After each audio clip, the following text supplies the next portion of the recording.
बिस्मिल्लाहिर्रहमानिर्रहीम, अस्सलामुअलैकुम। पाकिस्तान मॉर्निंग में आपको खुशामदीद कहेंगे। मैं हूं इशाल अदनान और मैं हूं मोहम्मद जुनैद हलीम। गुड मॉर्निंग, सुबह खैर। उम्मीद करते हैं आपकी सुबह खैरियत से गुजर रही होगी। नाज़रीन, दुनिया का सबसे बड़ा डिजिटल और ताकतवर तरीन कैमरा, उसकी तस्वीर आई हैं सामने जो कि बहुत ही हैरान कुन है, तो हमने सोचा कि आपके साथ शेयर की जाएँ। चिली की वेरासी रॉबिन ऑब्जर्वेटरी में दुनिया का सबसे बड़ा डिजिटल कैमरा एक टेलीस्कोप में नस्ब किया गया है, जिसकी रिजल्ट जी हाँ, जिसका 3200 मेगापिक्सल का ये कैमरा नामी LSST नामी कैमरा है और ये आम डिजिटल कैमरों की तरह ही काम करता है, लेकिन इसमें 189 सेंसर्स नस्ब किए गए हैं जो सितारों और दीगर रोशनी को इकट्ठा करके बरकी सिग्नल्स में बदल देते हैं, जिनकी मदद से डिजिटल तस्वीर तैयार की जाती हैं। तो हर सेंसर का हुजम जनाब बताया जा रहा है कि तस्वीर का है, खूबसूरत और हसीन तस्वीर। अच्छा, हर कलर को कैप्चर किया उन्होंने, और जिस तरह से आसमान के अंदर ये कहकशाएं और ये तमाम सियारे नजर आ रहे हैं,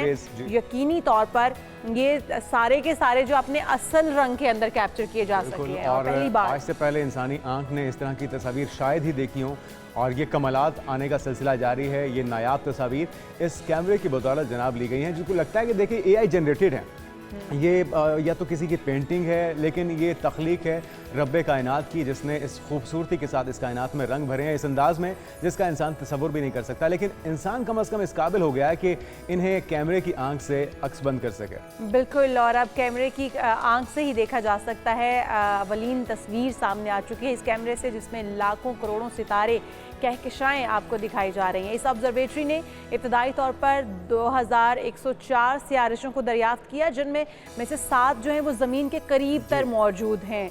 तो इनके जो रंग हैं, इनकी जो खूबसूरती है, जो अल्लाह ताला ने इतने खूबसूरत सियारिशें तख्लीक किए थे, उनको अब आप उनके असल रंगों के साथ अपनी स्क्रीन पर देख पाएंगे इन तस्वीरों की मदद से। अब आ जाते हैं हम अपनी टॉप 5 स्टोरीज की जानिब, और सबसे पहले आज हम शामिल करेंगे अपने प्रोग्राम के अंदर दौरा बांग्लादेश से कबल पाकिस्तानी टीम को फिटनेस मसाइल का सामना है। नायब कप्तान शादाब खान हो गए, फास्ट बॉलर नसीम शाह हो गए, और वसीम जूनियर मुकम्मल फिट नहीं है। ये ज़राए बता रहे हैं आखिर क्यों हमारे ये प्लेयर्स फिट नहीं हैं, तो इनका ऑल्टरनेट क्या होगा, इस पर तफसील से होगी बात। और फिर आज के प्रोग्राम में नाज़रीन बात करेंगे मच्छरों से फैलने वाली बीमारियां क्या क्या हैं। महकमा सेहत सिंध का आलमी इदारे सेहत से मदद मांग ली गई है, और क्या क्या इकदाम किए जाने चाहिए। महकमा सेहत सिंध ने मच्छरों से फैलने वाली बीमारियों पर काबू पाने के लिए आलमी इदारा सेहत से मदद मांगी है। ये मदद कितनी कारगर साबित होगी, और ये जो आयरो केसेस सामने आ रहे हैं, रवा साल सिंध भर में मलेरिया के 65,000 से ज़ायद केसेस रिपोर्ट हुए हैं,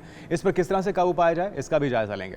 उसके बाद आपको बताएंगे तन्हाई दुनिया में हर घंटे 100 अफराद की मौत का सबब है।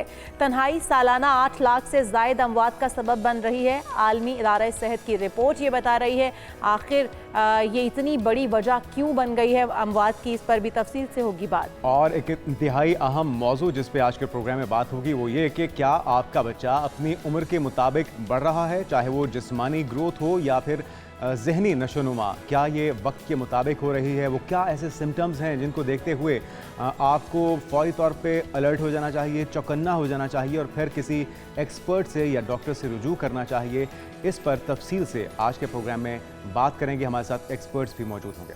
उसके बाद आपको मिलवाएंगे पाकिस्तान में सबसे ज़्यादा आलमी रिकॉर्ड्स होल्डर राशिद नसीम, दुनिया के तेज़ तरीन बॉक्सिंग पंच मारने वाले खिलाड़ी भी बन गए हैं, उनसे होगी आपकी मुलाकात। तो सबसे पहले अपने प्रोग्राम की जानिब वापस आ जाते हैं पहले टॉपिक की तरफ। पाकिस्तान क्रिकेट बोर्ड PCB ने अब ये जो बांग्लादेश के खिलाफ T20 सीरीज़ है, इसके लिए कौमी स्क्वाड की तैयारियों के मुकम्मल होने का इंदिया दिया है, लेकिन साथ ही साथ कुछ शुकूक व शुबहात भी जन्म ले चुके हैं। कौमी जो T20 का इंतखाब है उसके हेड कोच माइक हिसन और कप्तान सलमान अली आगा की मुशावरत से किया गया है, लेकिन इसके अंदर हमारे बहुत सारे प्लेयर्स जो हैं वो फिटनेस पर सवाल दिखाई दे रहे हैं। तो इस तरह के मौक़ों पे इस तरह की जो फिटनेस है वो यकीनी तौर पे तशवीश का बायस है। हमारे साथ मौजूद हैं सैयद मोहम्मद अवैस, साबिक क्रिकेटर हैं। आपको वेलकम कहेंगे अवैस भाई पाकिस्तान मॉर्निंग में। क्या कहेंगे अहम इवेंट्स और इस पे हमारे जो की प्लेयर्स हैं जिन्होंने अहम रोल अदा करना है इन मैचेस में, उनकी फिटनेस के मसाइल हैं, और लगता है कि मैचेस से पहले खिलाड़ी दस्तयाब होंगे, और अगर ना हुए तो फिर किन मसाइल का सामना करना पड़ सकता है? जी अस्सलाम वालेकुम। एक तो अच्छी बात है, मुझे पता है कि पाकिस्तान क्रिकेट में इस वक्त ऑब्वियसली 2-3 ऐसे नाम हैं जिनके ऊपर बहुत ज़्यादा बहस हो रही है, चाहे वो आपके एक्स क्रिकेटर्स तो नहीं, मैं कह सकता कि जो माजी के अंदर आपका एक बड़ा अहम हिस्सा रहे, जिसमें बाबर आजम है, रिजवान की आप बात करें, शहीनशाह अफरीदी की आप बात करें, बहुत ज़्यादा बहस हो रही है कि क्या आने वाले वर्ल्ड कप के अंदर इनके T20 प्लान्स में हैं या नहीं है। एक तो कम्युनिकेशन बड़ी इंपॉर्टेंट है, मैं कहता हूँ कि कितना ज़्यादा उनको कम्युनिकेट किया गया है। माइक हेसन की बात करें तो एक बड़े डायनामिक कोच आपको नज़र आते हैं। पूरी दुनिया क्रिकेट की आप बात करें तो उन्होंने जिस तरीके के अंदर लीग क्रिकेट के अंदर एक डिफरेंस लेके आए हैं, वो सबके सामने रिजल्ट्स उन्होंने प्रोड्यूस करके दिए, लेकिन कितनी क्लैरिटीज के साथ उनको एक मैसेज दिया गया कि हमारे प्लान्स में आप हैं या नहीं है, हमारे प्लान्स में शायद आप रेड बॉल या व्हाइट बॉल क्रिकेट के अंदर ये बड़ा इंपॉर्टेंट होगा। फिर कितनी ज्यादा खुद मुख्तारी दी गई ऐसा हेड कोच, आपको पता है जो पीछे हेड कोचेस गुजरे हैं तो कहीं ना कहीं ये मसला था कि जो सिलेक्शन कमेटी के अंदर होंगे नहीं, स्क्वाड अनाउंसमेंट के अंदर होंगे नहीं, तो बड़ा इंपॉर्टेंट होता है कि जो हेड कोच और जो कप्तान है जिसने टीम को लड़ाना है उसकी कहीं ना कहीं मुशावरत बड़ी जरूरी होती है एक टीम के अंदर। लेकिन अगर एक अच्छी चीज है, इससे पहले आपको पता है एक सीरीज पाकिस्तान ने अपने नाम की T20 के अंदर, और आपने नए फेसेस के साथ आप गए थे, उन पे थोड़ा सा आपने भरोसा दिखाया और लड़कों ने आपको परफॉर्म करके भी दिया। तो मैंने इसलिए कहा ना कि थोड़ा सा टाइम लगता है, मुझे पता है कि एकदम चीजें चेंज नहीं होती, लेकिन ये लड़के परफॉर्म करके दे रहे हैं आपको। अच्छी बात है आपकी बैटिंग की, मिडिल ऑर्डर की आप बात करें, ओपनिंग की बात करें तो उन्होंने 148, 150, 160, 170 के स्ट्राइक अच्छा, रेट तो से बैटिंग की, जो कि ये आज भी की बताइएगा T20 में मोहम्मद अवैस के क्योंकि जब जैसे ही सीरीज खेलने का वक्त आया, आपका स्क्वाड का ऐलान होना था, तभी पता चला कि ये तमाम खिलाड़ी जो हैं वो उनके फिटनेस के मसाइल शुरू हो गए हैं, या उनकी इस वक्त सामने आना उनके मसाइल फिटनेस के। और फिर दूसरा ये बताइए, अगर ये खिलाड़ी नहीं जाते हैं, ये टीम का हिस्सा नहीं है, तो फिर इनका ऑल्टरनेट कौन होगा? देखें, 3 नामों की बात करूं, शादाब खान की आपने नाम ली, नसीम का नाम आपने लिया और साथ में वसीम जूनियर का लिया। शादाब खान को तो आपको पता है कंकशन वाला मसला भी था और उनकी शायद सर्जरी भी अभी आ रही है जो कि 2-3 महीने के लिए को क्रिकेट से बाहर रखेगी। नसीम शाह का जो इशू है इंजरी का, वो आपको पता है अभी का नहीं है, वो बहुत पहले का है। इससे पहले भी जो टूर्नामेंट खेला गया था, और आपको याद हो जब चैंपियंस ट्रॉफी थी तब भी वो चीज़ आपको नजर आ रही थी कि नसीम शाह स्ट्रगल करते हुए आपको नजर आए थे। आप दूसरे वसीम जूनियर की बात करें, उनका भी मुझे पता है एक बड़ा इम्पैक्ट होता है जब वो पाकिस्तान टीम के लिए आप जाके डाउन दी ऑर्डर खेलते हैं। आपको पता है with the bat with the ball उनका भी फिटनेस का इशू नजर आया। तो अच्छी बात तो बैक एंड पे है कि आपने पूल ऑफ क्रिकेट इस वक्त बढ़ा रहे हैं, आपके कैंप्स भी लगे हुए हैं। मैंने कहा ना कि आपने नए पेसेस को चांस दिया था T20 के अंदर, पूल ऑफ क्रिकेट आपका बढ़ रहा है, लेकिन इस पूल ऑफ क्रिकेट के ऊपर कितना ज्यादा भरोसा पाकिस्तान टीम रखती है बड़े टूर्नामेंट के ऊपर, ये बड़ा एक चैलेंजिंग पोजीशन होगी। बड़े नाम है, इनको आप मिस नहीं कर सकते, आपको कहीं ना कहीं इनको बैकएंड पे रखना पड़ेगा। लेकिन जो परफॉर्मेंस पाकिस्तान टीम ने पिछले मैच के अंदर दिखाई, जो उनके यंग प्लेयर्स थे, उनके ऊपर आपको भरोसा करके अब आगे जाना पड़ेगा। और आप भरोसा, अच्छी बात आप कर रहे हो, वो लड़के आपके लिए डिलीवर कर रहे हैं। लेकिन दो चीजें, आपने एशिया कप का, क्योंकि अभी तक अपडेट नहीं आई, जो लेटेस्ट अपडेट थी कि शायद यूएई के अंदर खेला जाएगा, श्रीलंका में भी ना खेला जाए क्योंकि वहां पर बारिश का सीजन होता है। लेकिन आपने T20 वर्ल्ड खेलना है श्रीलंका के अंदर जाके। आपकी टीम की परफॉर्मेंस पाकिस्तान में हो चाहे बांग्लादेश, अभी आप खेलने जा रहे हैं, अच्छी बात है, थोड़ा सा आपके लड़कों को मिडिल ऑर्डर को खास करके टेस्ट होगा वहां पर स्पिन के आगे। वो है डिफरेंट ट्रैक, वहां पर है स्पिनिंग ट्रैक जहां पर आपने श्रीलंका के अंदर वर्ल्ड कप खेलना है। इसलिए बेहतर है कि पाकिस्तान क्रिकेट बोर्ड अगर बीच में कहीं बैठ के कुछ श्रीलंका के साथ एक सीरीज डिसाइड कर ले, श्रीलंका जाके अच्छा खेलते तो अच्छा आपके लड़के सुफियान मुकीम के हवाले से कहा जा रहा है उनको शामिल किए जाने के इम्कानात रोशन दिखाई दे रहे हैं। सलमान मिर्जा को भी शामिल किया जा सकता है। कैसे रहेंगी एडिशन इन मैचेस के लिए, इन सीरीज के लिए? देखिए, सुफियान मुकीम तो आपको पता है, मैं खुद हैरान था जिस वक्त उसको ड्रॉप किया गया था। अगर एक मैच की परफॉर्मेंस से अगर आप उसको ड्रॉप करते, जो PSL में आपको याद हो पेशावर जलमी के मैच में उसको मार पड़ी थी, तो आपने उसके बाद उसको बेंच कर दिया था। लेकिन अगर वही इंटरनेशनल लेवल के ऊपर आप जाएं तो उसने 18-19 विकेटें आपके लिए ली और बड़े तगड़े अपना उसने स्पेल्स करवाए में, तो उसको ड्रॉप करना मेरी समझ से बालातर था यहाँ पर। लेकिन अगर एक बड़ा अच्छा प्रोस्पेक्ट है फ्यूचर के लिए आप कहते हैं, लेकिन मैंने कहा ना कि बड़ा इंपॉर्टेंट होगा जो आपके नए हेड कोच हैं, उनको कितने ज्यादा इख्तियारात आपने दिए हैं कि वो टीम कॉम्बिनेशन पे काम कर सके। देखिए, हमें मुझे पता है कि इस वक्त मैंने 2-3 नाम जो पहले आपको स्टार्ट ऑफ द प्रोग्राम भी कहा, उस पर बहुत ज्यादा प्रेशर आ रहा है। ऑब्वियसली आपके सीनियर प्लेयर्स हैं, उन्हें परफॉर्म करके आपको दिया हुआ है, लेकिन आपके अगर यंग लड़कों पे आप भरोसा कर रहे हैं तो फिर आपको उनको टाइम देना पड़ेगा, हेड कोच को स्पेसिफिकली। अगर आप ये कहें कि जाके एशिया कप में मुझे रिजल्ट जो है टेबल को टर्न कर दें, तो मुश्किल होगा, इतना आसान नहीं होता। आपने अपनी एक तो रैंकिंग भी अच्छी करनी है, क्योंकि इस वक्त आपकी रैंकिंग बहुत ज्यादा खराब है, आप 7वें-8वें नंबर पर T20 के अंदर हो। आपको एक और चीज भी ज़हन में रखनी है कि आपने ओलंपिक्स के लिए अगले साल क्वालिफाई करना। ओलंपिक्स के लिए अगर मैं गलत नहीं हूं तो टॉप 6 नेशंस क्वालिफाई करते हैं, उसके लिए भी पाकिस्तान को कहीं ना कहीं वो चीज दिमाग में हो रही होगी कि यार हमने सीरीज जो सी है वो व्हाइट वॉश करनी चाहिए। बांग्लादेश से भी जाके आपने खेलना है, तो बड़ा इंपॉर्टेंट वो होगा, वो प्रेशर भी बिल्ड करेगा लेकिन आपके इसके लिए प्लेयर्स के फिर ऊपर। स्ट्रेटेजी क्या होनी चाहिए? अगर बांग्लादेश टीम को आप देखते हैं तो आपको क्या लगता है कि पाकिस्तान की उनके मद्दे मुकाबिल क्या स्ट्रेटेजी होनी चाहिए? देखिए, बांग्लादेश अभी पाकिस्तान आके खेली थी, थोड़ी सी विकेट्स भी डिफरेंट थी, लेकिन पाकिस्तान ने एक अच्छी परफॉर्मेंस दिखाई। आपको पता है उनका इशू चल रहा है जब से उनके सीनियर प्लेयर्स T20 से साइडलाइन हुए हैं, तो आपको नजर आ रहा है कि वो अब एक स्ट्रगलिंग फेस पे, क्योंकि इससे पहले वो यूएई से शिकस्त खा के आ रहे थे। आपको याद हो यूएई के अंदर जो टूर्नामेंट खेला गया था, 2-1 से उनको शिकस्त हुई थी, तो वो मोराल आपको नजर आ रहा था कि बिल्डअप नहीं है।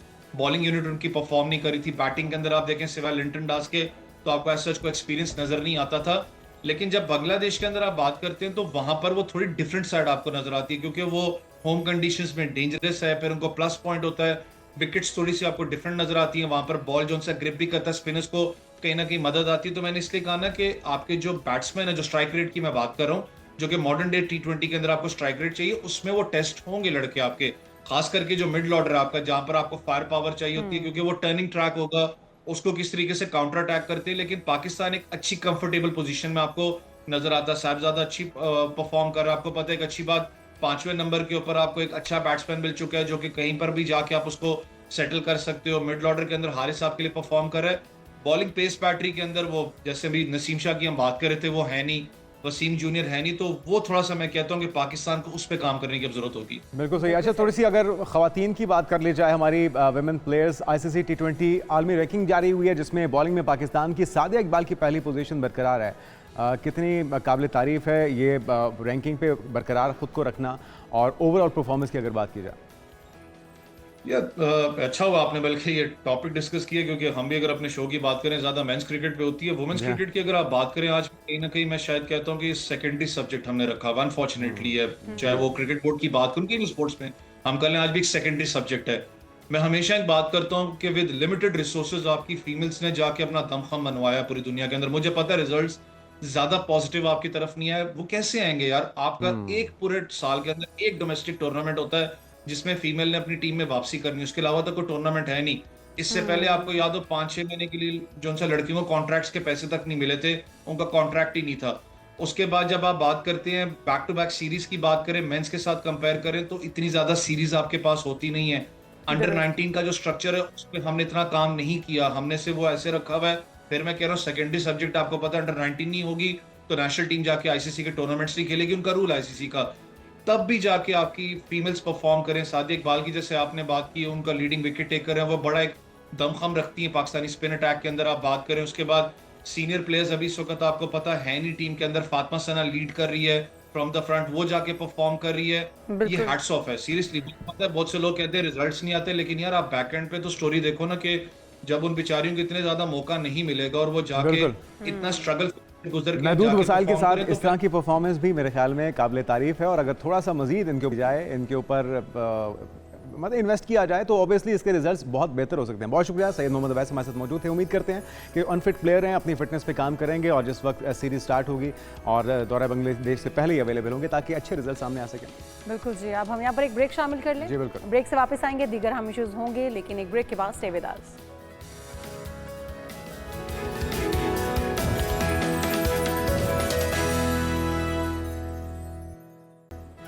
आज वेलकम बैक। बात करेंगे सिंध की, जहां पे मलेरिया के केसेस बहुत बढ़ गए हैं। तो फाइनली महकमा सेहत सिंध ने मच्छरों से फैलने वाली बीमारियों पर काबू पाने के लिए WHO यानी कि वर्ल्ड हेल्थ ऑर्गेनाइजेशन से मदद मांग ली है। बिल्कुल जी। और ख़त लिख दिया गया है इदारा सेहत को, और साथ ही साथ ख़त में लिखा गया है कि जो मच्छरों से फैलने वाली बीमारियां हैं उस पर काबू पाने के लिए आलमी इदारा सेहत जो है वो हमारे साथ ताउन करे, और साथ ही साथ मौसमियाती तब्दीलियों के बायस जो मच्छरों से फैलने वाली दीगर बीमारियां भी हैं उनके लिए एक तो उनके अमले को इसके लिए ट्रेन किया जाए, और साथ ही साथ इदारा सेहत केस मैनेजमेंट, तशखीसी सहूलियात और इंडोर स्प्रेज में ताउन करे। तो मामला बड़ा अहम हो गया है। अब अली राशिद साहब हमारे साथ मौजूद हैं, तर्जुमान सिंध हुकूमत, उन्हीं से जान लेते हैं। Welcome to show. कहेंगे अली राशिद साहब, आपको यकीनी तौर पर इस वक्त सूरत हाल जो है वो खासी कशीदा हो चुकी है सिंध के अंदर, और हम देखते हैं कि हर बार बारिशें होती हैं, हर बार ये मौसम मानसून का आता है, और फिर उसके बाद एक बार फिर से डेंगू, मलेरिया और मच्छरों से जुड़ी तमाम बीमारियां भी हम देखते हैं कि वो भी एक बार फिर से कराची में सर उठाने लगती हैं। लेकिन हिफाजती इकदाम आगाज़ में ही कर लिया जाना या इस मौसम के शुरू में कर लिया जाना, वो हम देखते हैं उसमें कहीं ना कहीं नेग्लिजेंस नज़र आती है। इस बार क्या हुआ ऐसा कि आपको मदद मांगनी पड़ गई? आउज़ुबिल्लाहि मिनश्शैतानिर्रजीम, बिस्मिल्लाहिर्रहमानिर्रहीम। देखें, जैसे आपको पता है ये मामूल की बीमारियां जो होती हैं जो सीज़न के साथ आती हैं, ये हर साल चलती आ रही थी, मगर इस दफ़ा हमने थोड़ा प्रोएक्टिव, ये कोई इमरजेंसी नहीं लगी। इसमें ये था कि इस दफ़ा हमने थोड़ा प्रोएक्टिवली, इसलिए कि हमने फर्स्ट सूबा है सिंध जिसने ये रियलाइज़ किया है कि क्लाइमेट चेंज के साथ जो इश्यूज आ रहे हैं, जैसे अगर बारिशें ज़्यादा हो रही हैं मामूल से और बाकी सब चीज़ें ज़्यादा हो रही हैं, तो उसके साथ फिर एडेड बीमारियां भी आती हैं। तो हमने WHO को ये लिखा है कि हमें इसकी full case studies, training, protocols, spray वगैरह एक्सेट्रा, इसका जो पूरा फिर एक स्ट्रैटेजी हमने लेकिन अली राशिद साहब, आप कह रहे हैं कि अभी इमरजेंसी नाफिज नहीं की गई है। अगर देखा जाए तो रवां साल सिंध भर के अंदर मलेरिया के तकरीबन 65,116 केस रिपोर्ट हुए हैं, तो अभी भी इमरजेंसी नाफिज करने वाली सिचुएशन नहीं है। और फिर कराची के अंदर इसी साल के अंदर 547 केस सिर्फ कराची के अंदर रिपोर्ट हो रहे हैं, तो ये तो बहुत ज़्यादा तादाद है। जी बिल्कुल, देखिए मैं आपको बताऊँ ना, बारिशें और ये जो पानी खड़ा होता है उसकी वजह से ये जो है बीमारियां आती हैं। और इमरजेंसी एक उनके प्रोटोकॉल्स होते हैं पब्लिक हेल्थ के भी और हर मुल्क के भी, WHO के भी। तो इमरजेंसी कोई एक थ्रेशोल्ड होता है, उसको क्रॉस करे तो लगती है। तो वो अकॉर्डिंग टू लॉ या प्रोटोकॉल्स जो उनके हैं, अभी तक आफत वहां तक नहीं पहुंची कि इमरजेंसी लगे। मगर वो कहते हुए कि हमने ये वेट नहीं किया कि बद से बदतर सिचुएशन हो, हमने प्रोएक्टिवली ये खुशाइंद है कि आपने सूरत हाल वर्स्ट होने से पहले उनसे रब्ता कर लिया है। किस तरह की ताउन, किस तरह की मुआवनत दरकार होगी आपको, और क्या उनकी तरफ से अभी तक कोई जवाब आया कि वो इसके लिए तैयार है? देखें, बिल्कुल उनसे रब्ता कायम हो चुका है। उन्होंने इनिशियली, हमने उनसे वर्बली बात की कि इस चीज़ पे हम थोड़ी हेल्प चाह रहे हैं, तो उन्होंने कहा कि एक लेटर में आप हमें लिख के बता दें आपको किन किन चीज़ों में हेल्प चाहिए। तो हमने आप देखा होगा कि हमने कोई उनसे एक रिवायती कोई चीज़, जैसे कोई सुबह मांग लेता है कि हमें स्प्रे चाहिए, कि बस हम स्प्रे, हमने इसको जदीद तौर पे हमने कहा हमें वो टेक्नोलॉजी चाहिए, हमें अपने स्टाफ के लिए ट्रेनिंग चाहिए, हमें मज़ीद ये अगर अफ्रीकन ममालिक में और जिन जगहों पे भी ये आफतें ज़्यादा आती हैं, बीमारियाँ ज़्यादा फैलती हैं, वो केस स्टडीज़ और प्रोटोकॉल्स चाहिए। आपने वहाँ क्या किया, सक्सेसफुल केस स्टडीज़, कि आप इसको एबल हुए काउंटर करने। तो ये एक विजन दिखाता है कि स्ट्रैटेजी के साथ हम चल रहे हैं। हम चाह रहे हैं कि इस चीज़ का खात्मा हो और आने वाले वक्त में भी ये प्रॉब्लम हमें नहीं आए। हमारा स्टाफ और हम बाकी लोग इक्विप भी हों, ट्रेन भी हों, इंशाल्लाह चीज़ों को। अच्छा अली राशिद साहब, वैसे तो पूरे सिंध के अंदर वो मकामात पता होंगे अब सिंध गवर्नमेंट को कि कहाँ कहाँ पर पानी जमा हो जाता है, यहाँ पर कहाँ पर कचरा कुंडियाँ जमा रखी गई हैं, कहाँ पर कचरा बहुत ज़्यादा जमा हो जाता है, यहाँ पर जो नाले भर जाते हैं मौसम बरसात के मौसम के अंदर, मानसून के अंदर, वो तमाम पॉइंट्स तो ऑलरेडी फिंगर टिप्स पर होंगे सिंध गवर्नमेंट के। लेकिन इसके बावजूद हम देखते हैं कि जो इकदाम करने चाहिए मानसून के आगाज़ से पहले, वो मानसून के आगाज़ के बाद, बल्कि मानसून के ख़त्म हो जाने के बाद उनके बारे में सोचा जाता है एटलीस्ट कि ये इकदाम होने चाहिए। वो चाहे वहाँ के नाले हों, नदी नाले हों, या फिर वहाँ पर जो जोहड़ बन जाते हैं, जो ऐसी जगह हैं जहाँ पर पानी जमा हो जाता है, कचरा कुंडियाँ हैं, तो ये इकदाम पहले करने वाले नहीं हैं ताकि जो केसेस रिपोर्ट हो रहे हैं इतने भी रिपोर्ट ना हों। देखिए, बिल्कुल आप सही कह रही हैं। मैं आपकी बात से थोड़ी सी हद तक इत्तेफाक करता हूँ। काफ़ी चीज़ें हैं जिसमें बेहतरी लाने की ज़रूरत है, मगर मैं आपको यहाँ बताऊँ कि सारी चीज़ें हमने अभी फ़िलहाल की हुई थी। कराची शहर में एक ज़माना होता था 3-4 साल पहले कि लिटरली बारिश जब होती थी तो पूरा शहर स्टैंड स्टिल पे आ जाता था और लोग जहाँ फंसे हुए होते थे वहीं फंसे। इनफैक्ट इस दफ़ा ये हुआ कि बारिश हुई मगर सारी रोड्स क्लियर कर दी गई, नालों की सफाई बारिशों से पहले हो गई थी। कुछ जगहें थी जो हमें लगा कि वहाँ बेहतरी की गुंजाइश थी। मैं किसी को यहाँ जिम्मेदार नहीं फैलाऊंगा। कराची शहर के डायनामिक्स मैं आपको बता देता हूँ। वहाँ बेसिकली डिपार्टमेंट्स शहरी हुकूमत के और सूबाई हुकूमत का कराची में जो है वो स्टेक जो है बहुत कम है, इन द सेंस कि अगर आप शारा फैसल पे एयरपोर्ट की तरफ जा रहे हो तो वो road KMC Karachi Sindh government के अंडर आती है। लेकिन इस मसले का तो कोई हल अली राशिद साहब परमानेंट होना चाहिए, क्योंकि एक तवील अरसे से, मेरी थोड़ी गुजारिश सुन लीजिएगा, क्योंकि एक तवील अरसे से हम देख रहे हैं कि जो ज़िली इंतज़ामिया है और जो सूबाई हुकूमत है उनके दरमियान एक क्लैश की वजह से अवाम सफ़र कर रहे हैं। और अभी हम 2 रोज़ पहले रैंकिंग चला रहे थे, दुनिया के आलूदा तरीन शहरों में कराची का 4था नंबर है। तो ये देख के, ये सुन के हमें बड़ी तकलीफ होती है कि इतना पोटेंशियल वाला मेट्रोपॉलिटन सिटी और रोशनियों वाला शहर अगर इस हाल में होगा तो फिर जिम्मेदारी तो लेनी पड़ेगी आप सबको। हमें भी बड़ा दुख था इस चीज़ का। हमने देखा उसकी भी कुछ फैक्टर्स थे, वजूहात थी।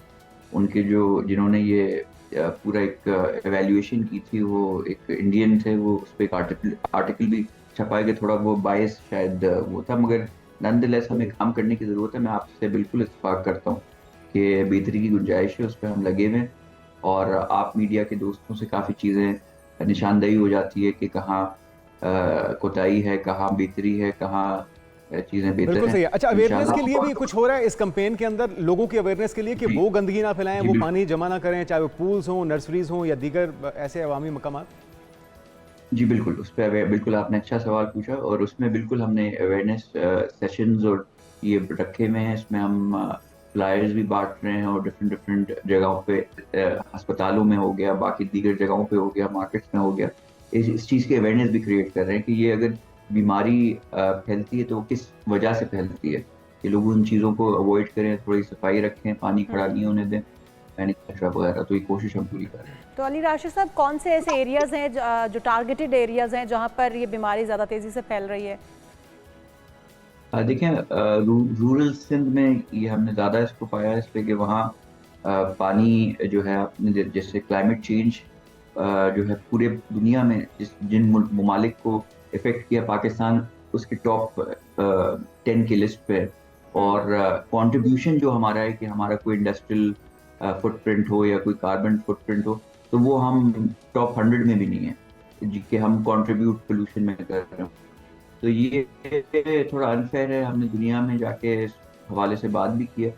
तो पाकिस्तान में अगर आप अब आ जाएं कि वो पाकिस्तान तो है ही इज़्ज़त पे, मगर पाकिस्तान में कौन-कौन से इलाके हैं, तो ये इंटीरियर, ये अर्बन सिंध जिसको हम कहते हैं, उधर जो है फ्लड्स और ये बारिशों का पानी ज़्यादा इम्कान है आने का। तो वहाँ ही बिल्कुल अगर चलें, देखा उम्मीद जाए करते हैं कि तौर बेहतर से इकदाम होंगे, आपकी ज़्यादा कोऑर्डिनेशन वर्ल्ड हेल्थ ऑर्गेनाइजेशन के साथ बेहतर हो, ताकि तमाम बीमारियां जो हैं और ये इसका मच्छरों की अफजाइश ज़्यादा हो रही है, गंदगी ज़्यादा है, इन सारी चीज़ों पे काबू पाया जा सके। बहुत शुक्रिया, अली राशिद साहब हमारे साथ मौजूद थे। आगे बढ़ते हैं नाज़रीन, में बात हो रही है कुछ मुल्तान की 70% से ज़ायद आबादी की जो कि जहर आलूद पानी पीने पर मजबूर है। बहुत ही तशवीशनाक। जी हाँ, 94% ज़ेर ज़मीन पानी जो है वो पीने के काबिल नहीं रहा। शहरी आर्सेनिक और TDS और बैक्टीरिया के जरासीम पर मबनी पानी पीने पर मजबूर हैं। तो पानी में संख्या की मकदार 55 PBB ज़्यादा हो चुकी है। ये इतनी ज़्यादा तादाद इसके अंदर होना और फिर उसके बाद ये जहरीला पानी आवाम तक पहुँचना, आवाम का पीना यकीनी तौर पर आने वाले दिनों में मज़ीद बीमारियों को जन्म देगा। आसिफ बलोच से जान लेते हैं मज़ीद तफसीलात। आसिफ बलोच, ये सूरत हाल कितने इलाकों में दरपेश है मुल्तान में, या पूरा मुल्तान ही ये जहर आलूद पानी पीने पर मजबूर है, और इसके हल के लिए क्या कर रही है गवर्नमेंट इंतजामिया? जी बिल्कुल, वज़ीर तवानाई अवैस लगारी की जानिब से जो होशरुबा बात की गई है कि मुल्तान में 94% जो पानी है ज़ेर ज़मीन पानी, वो पीने के काबिल नहीं रहा। और इसमें जब हमने तहकीक की है और यहाँ पर लेबॉर्ट्री से हमने पता किया, जो आर्सेनिक की मिकदार है वो तकरीबन 55 PPB जो है वो रिकॉर्ड की जा रही है। जबकि जो हिफ़्ज़ान सेहत के मुताबिक जो इंटरनेशनल जो है हेल्थ बताती है, वो अगर 10 PPB जो है आर्सेनिक की मिकदार हो तो वो पानी जो है वो पीने के काबिल नहीं रहता। मुल्तान में योमिया 10 करोड़ गैलन जो है पानी वो इस्तेमाल होता है। लेकिन यहाँ पर अफसोस की बात यह है कि मुल्तान में जो वासा की जानिब से मुहैया किया जाने वाला पानी है वो जो है इतना नाकारा है, पीने के काबिल नहीं है, जिसकी वजह से मुख्तलिफ जो बीमारियाँ हैं वो जन्म ले रही हैं। इसके साथ साथ अगर शहरी जाते हैं यहाँ पर मुख्तलिफ जो वाटर फिल्ट्रेशन प्लांट लगाए गए हैं वो भी मुतअद्दिद या तो ख़राब होकर बंद हो गए हैं या फिर वहाँ पर काफ़ी ज़्यादा रश होता है और उसकी भी टाइमिंग होती है। हमारे साथ एक शहरी भी मौजूद हैं, इनसे जानेंगे। अच्छा, हमने अभी आपके घर में पानी साफ़ नहीं आता तो कैसे फिर यही बच्चों को पिला रहे हैं? अस्सलाम वालेकुम। ये पानी मेरे पास ही है, ये अभी घर से या भरा है आप लोगों के सामने, ये पानी सही नहीं है। उसके बाद दूसरे नंबर पर अगर फ़िल्ट्रेशन प्लांट का कहें तो वहाँ पे पानी कभी मौजूद होता है, कभी होता नहीं, कभी फ़िल्टर प्लांट बंद है। फिर अगर भर के भी आ जाएं तो बाज़ दफ़ा ऐसा होता है कि उसमें से भी फ़िल्टर वाले प्लांट पानी में से भी ना स्मेल आ रही होती है, और वो स्मेल इस तरह होती है कि पीने के काबिल नहीं होता है। ऐसे लगता है कि जैसे उसमें ब्लड या कुछ ऐसा उसके अंदर शामिल हो। और जो हमारी गवर्नमेंट है, गवर्नमेंट से यही अपील है कि इन फ़िल्ट्रेशन प्लांट को अपडेट किया जाए और इनके बारे में कुछ बेहतर सोचा जाए, ताकि जो भी आवाम पानी भरने के लिए, या मैं जाता हूँ, कोई भी जाता है, तो वो पानी साफ़ सुथरा भर के लाएँ।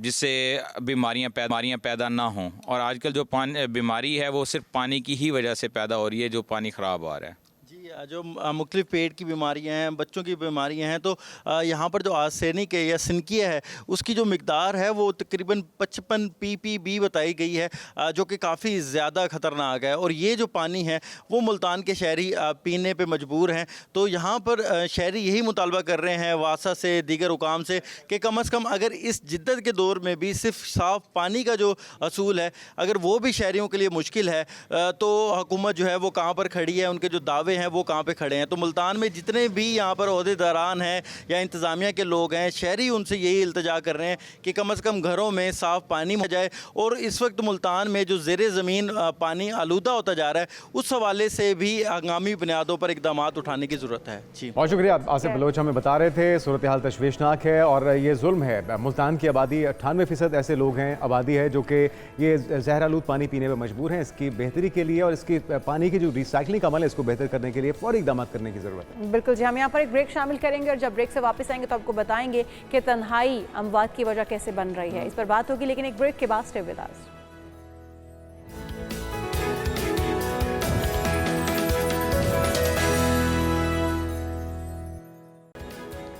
प्रोग्राम में एक बार फिर से आपको खुशामदीद कहते हैं और बात करते हैं अब WHO की एक नई रिपोर्ट की, जिसमें कहा जा रहा है कि हर साल 8,71,000 से ज़ायद अफराद की अमवात का सबब सिर्फ तन्हाई है।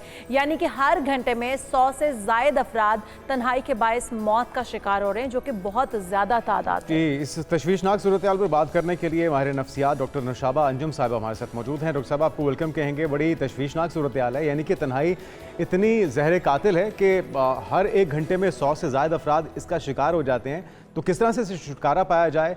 आपके फैमिली का, आपके दोस्त अहबाब, आपके हल्का अहबाब का क्या फ़र्ज़ है, क्या ज़िम्मेदारी है कि जो लोग इसका शिकार हो चुके हैं उन्हें खींच के बाहर निकाला जाए और नॉर्मल ज़िंदगी गुजारने दी जाए?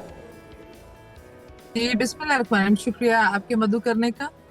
बिल्कुल ऐसा ही है जी कि तन्हाई बेसिकली इटसेल्फ तो कोई आप नहीं कह सकते कि कोई आदत है या बीमारी है, लेकिन ये किसी भी बीमारी या किसी भी सोशल इशू का आप कह लें, किसी भी बायोलॉजिकल फैक्टर का रीज़न ज़रूर हो सकते हैं। दुनिया में एक रिसर्च के मुताबिक कैंसर की भी सबसे बड़ी वजह है आइसोलेशन या लोनलीनेस। अब ये देखिए, ये चॉइस है। मैं आपको इस वक्त भी बाहर की दिख रही हूँ, आपको किसी कॉफ़ी शॉप पर लोगों में बैठना है। यूजुअली स्ट्रेस, एंजाइटी, डिप्रेशन, कोई भी ऐसी बीमारी जो आपको आइसोलेट करे। कुछ लोगों की शख्सियत होती है ऐसी कि वो इंट्रोवर्ट होते हैं, लोगों में ज्यादा बैठना नहीं चाहते। सोशल फोबिया, लोगों से खौफ आता है। इसको आइडेंटिफाई, रीजन करना बहुत जरूरी है।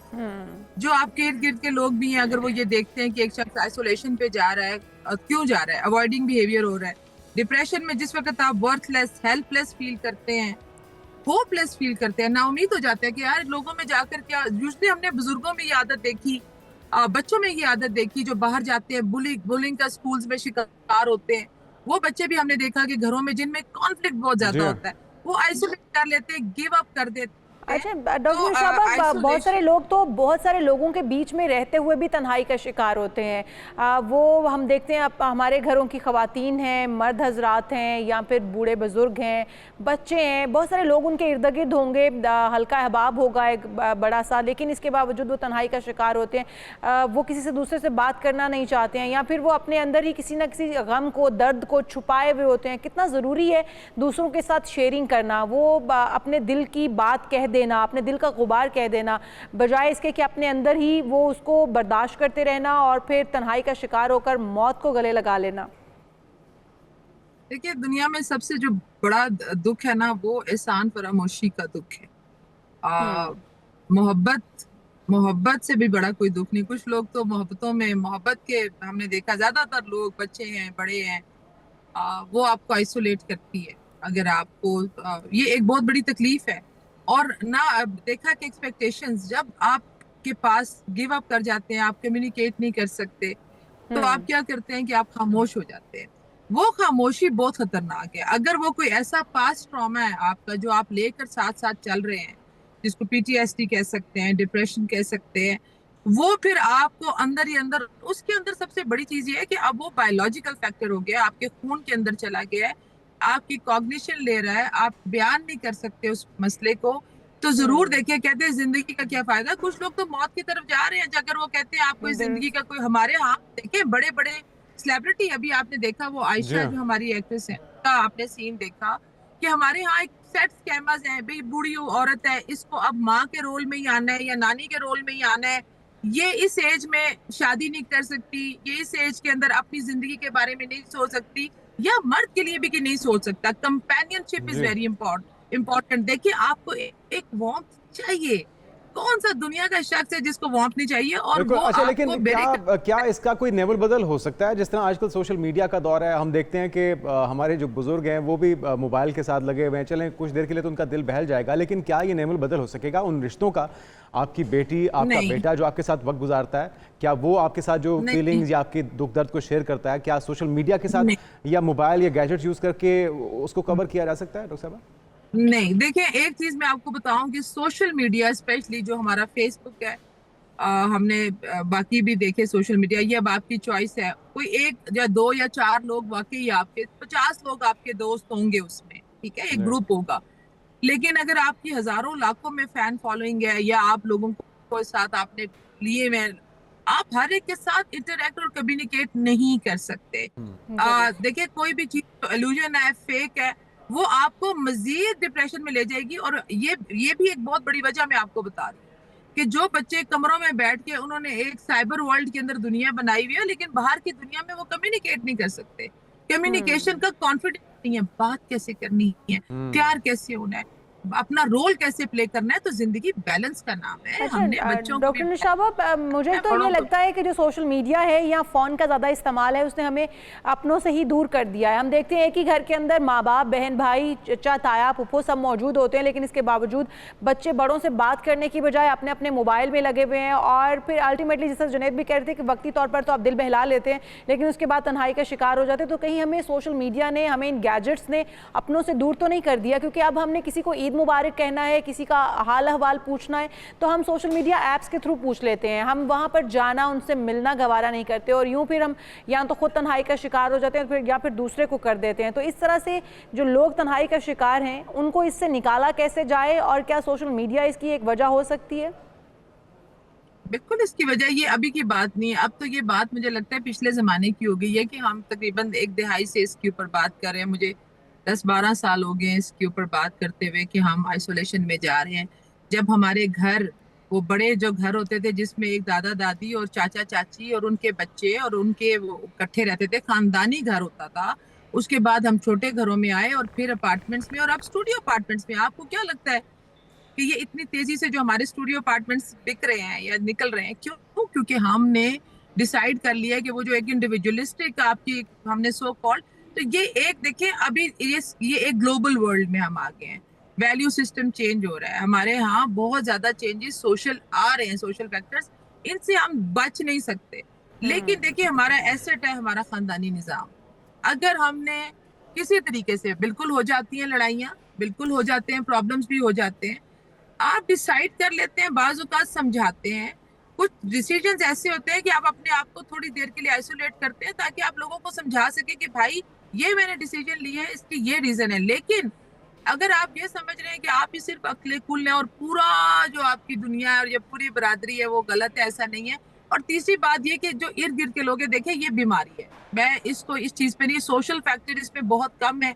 बेसिक आइसोलेशन या लोनलीनेस की वजह ये है, कोई लव लॉस हो सकता है, स्ट्रेस में हो सकते हैं। अच्छा, इसकी निशानदेही कैसे की जाए? आपके आसपास कोई आपका प्यारा लोनलीनेस का शिकार है और वो शेयर भी नहीं कर पा रहा, तो किन चीज़ों से पहचान के उससे खुद कोशिश की जाए, उससे कंडीशन से, सूरत-ए-हाल से बाहर निकालने की? आप उसको सबसे बड़ी बात, मूव नहीं करेगा, चलेगा नहीं, अपना डे टू डे एक्टिविटी नहीं कर सकेगा, कमरे में अपने आप को बंद रखेगा, चिड़चिड़ापन होगा, बात करेंगे तो वो भाई काटेगा आपको, समझ रहे हैं, या बात कर नहीं सकेगा क्योंकि वो अंदर ऐसा आपके फीलिंग्स है जिसको आप बयान नहीं कर सकते, वो आपके खून के अंदर है। और ये चीजें, और एक चीज जो ज्यादा इंपॉर्टेंट है, मैं वो रिक्वेस्ट करूंगी, वो है इंट्रोवर्ट पर्सनालिटीज। जिसके अंदर मेरी अपनी पर्सनालिटी के अंदर मैं इंट्रोवर्ट भी हूँ और एक्सट्रोवर्ट भी हूँ, लाइक जब, लेकिन हमने सीखा एक होती है एम्बिवेलेंट जो कि दरमियान के लोग होते तो सिचुएशन के introvert बच्चों को मुताबिक किस तरह से निकाला जाए फिर इस सिचुएशन से, या बड़ों को उनको किस me तरह से time- इससे निकाला जाए? मी टाइम हर एक इंसान को चाहिए होता है कि अपने साथ वक्त गुजारे, दरख्तों के साथ, पहाड़ों के साथ। वो तो ठीक है उस हद तक, अगर ऐसी शख्सियत है। लेकिन अगर कोई ऐसा बंदा है जो घर से निकल नहीं रहा, नहा नहीं रहा, तैयार नहीं हो रहा, लोगों से नहीं मिलना चाहता, फिर खानदान वाले, मेरे अगर हस्बैंड है, आपके बच्चे हैं, फैमिली है, जरूर आइडेंटिफाई करें, उस रीजन को फाइंड करने की कोशिश करें। क्योंकि अगर इस जिंदगी का क्या फायदा, हमारे बड़े प्यारे प्यारे लोग चले गए हैं सर, बड़े प्यारे प्यारे दुरुस्त। लोग मैंने अपनी आंखों के सामने जाते हुए, बहुत बड़े बड़े नाम। और ये चीज मैं आपको बताऊं, ये बीमारी उन लोगों में होती है जिनका सेल्फ एस्टीम बहुत हाई होता है, इंटेग्रिटी बड़ी, इज्जत दुरुस्त। नफ्स मजरू करते हैं। हम अपने अल्फाजों से, हम अपने रवैयों से, इंसान मरता नहीं है, रवैये मार देते हैं इंसान। तो हमें दुरुस्त। अपने रवैयों के ऊपर काम करने की जरूरत है। एम्पैथी एक वर्ड है। अगर एक शख्स नहीं निकल रहा, बच्चा नहीं निकल रहा, अब आप रीजन फाइंड आउट करें उसको, और अगर नहीं तो उसको साइकोलॉजिकल इवैल्यूएशन करवाना किसी भी इंसान के लिए बुरा नहीं है। और बाहर निकले, मैं ये समझती हूँ कि आप निकले, रोल प्ले करें, प्ले ग्राउंड बनाएं, एक्सरसाइज। खुदारा अगर कुछ नहीं करते, अगर वो शख्स कुछ नहीं कर रहा और 40 मिनट तक अपनी एक्सरसाइज कर रहा है, वॉक कर रहा है, हाइकिंग कर रहा है, बाहर निकल रहा है, ट्रैवलिंग कर रहे हैं। अगर अकेलेपन में, मैं अकेला ट्रैवल करने में कोई मजायका नहीं है, आप अकेले ट्रैवल कर सकते हैं। तो ये एक पर्सनैलिटी है जो कि अपने आप को एंजॉय करिए, वो दुरुस्त। एक पर्सनैलिटी प्रॉब्लम हो सकता है। लेकिन अगर वो लोनलीनेस आपको बिल्कुल ही अकेला कर रही है, और बाज़ औक़ात लोग मैंने देखा, मैं आपको बताऊं कि मोहब्बतें ही अकेला कर देती हैं इंसान को। मोहब्बतें और कहीं नफरतें आपको आप अकेला कर एक देती हैं, और शख्स कहीं पर चाहिए आपकी होता है, मसरूफियत एक आपको शख्स। दूसरों से दूर कर देती है, या आपके गैजेट्स आपको दूर कर देते हैं। बिल्कुल सही कह रही हैं डॉक्टर जो हमारे साथ मौजूद थी, माहिर नफ्सियात। और अपनों को अकेला मत कीजिए, उनके साथ शेयरिंग कीजिए, उनकी केयर कीजिए, और उनके साथ एक वक्त जो है मी टाइम ज़रूर स्पेंड कीजिए, ताकि जो आपके दरमियान दूरियाँ आ रही हैं, खला पैदा हो रहा है, उसको ख़त्म किया जा सके और तन्हाई का शिकार ना हो। खासतौर पे बच्चों के ऊपर तवज्जो दीजिए, वो गैजेट्स में इतने ज़्यादा ना उलझ जाएं कि वो आपसे या अपने करीबी रिश्तों से दूरी इख्तियार करने लग जाएं। बचपन से इस चीज़ को आदत बनाइए ताकि बड़े होके उनके अंदर ये मसाइल पैदा ना हो। Welcome back. और बात हो जाए पाकिस्तानी टैलेंट की, तो पाकिस्तानी मार्शल आर्टिस्ट हैं राशिद नसीम। उन्होंने बॉक्सिंग पंच का नया आलमी रिकॉर्ड कायम किया है, और राशिद नसीम ने world fastest boxing punches England के खिलाड़ी से वर्ल्ड फास्टेस्ट बॉक्सिंग पंच एक्सपर्ट एजाज छीन लिया है। बिल्कुल जी, राशिद नसीम हमारे साथ ही मौजूद हैं। 1 मिनट में इन्होंने 374 बॉक्सिंग पंच के मुकाबले में 386 मरतबा मुक्कों से हदफ पर ज़रब लगाई है। तो किस तरह से इन्होंने अपना नाम बनाया, हमारे साथ राशिद नसीम मौजूद हैं, world Guinness book record holder. Welcome to show कहेंगे आपको। राशिद नसीम, कैसे हैं आप, और किस तरह से आपने ये मुमकिन कर दिखाया? जी, सबसे पहले तो जी वालेकुम अस्सलाम जितने भी लोग हैं, और बिल्कुल जी, ये रिकॉर्ड जो है वो बहुत ही ज़्यादा मुश्किल रिकॉर्ड था, और दुनिया के फास्टेस्ट पंच एक्सपर्ट को जो है वो हराना कोई जो है वो आसान बात नहीं थी मेरे लिए। और 374 का ये रिकॉर्ड था। इंग्लैंड के ये मार्शल आर्ट मास्टर हैं और बहुत यंग हैं, 23 ईयर्स ओल्ड हैं, बहुत ज़्यादा एनर्जेटिक हैं। और गिनीज वर्ल्ड रिकॉर्ड ने इनको ऑफिशियली तौर पे जो है वो दुनिया का फास्टेस्ट पंच एक्सपर्ट करार दिया था। तो मैंने अल्हम्दुलिल्लाह, जैसे कि आपको पता है कि पाकिस्तान की तारीख में सबसे ज्यादा जो है वो इनफरादी तौर पर गिनीज वर्ल्ड रिकॉर्ड जो है वो इस वक्त मेरे पास है। जी तो जी। मैंने जो है वो फैसला किया कि ये रिकॉर्ड जो है वो पाकिस्तान के नाम किया जाए, और अल्हम्दुलिल्लाह जो है वो मैं इसमें कामयाब हुआ और पाकिस्तान को ये रिकॉर्ड अच्छा राशिद, जो आपने है वो 126 साल में रिकॉर्ड बनाए हैं, जिसमें से भारत के अगेंस्ट आपने 40 रिकॉर्ड कायम किए हैं, और आपने 40 बार भारत को हराया है। वो 40 रिकॉर्ड कौन कौन से हैं, किन किन मुकाबलों में आपने भारत को हराया है? देखें जी, इनफरादी तौर पर अब मेरे 129 साल में रिकॉर्ड हो चुके हैं, और मेरी एकेडमी के जो रिकॉर्ड है वो 154 हो चुके हैं। तो भारत के जो है वो बहुत से रिकॉर्ड हैं, जिनमें अगर आप कहें तो मेरा वॉलनट का एक बहुत ही ज्यादा मशहूर कंपटीशन हुआ था इटली के अंदर, और मैंने पबाकर रेड्डी को जो है वो 5 मरतबा शिकस्त दी है। उसके अलावा एक रिकॉर्ड था इंडिया का किक्स मारने का रिकॉर्ड था, दोनों लेग्स के ऊपर 5 kg वेट के साथ। वो रिकॉर्ड मैंने जो है वो भारत से छीना था।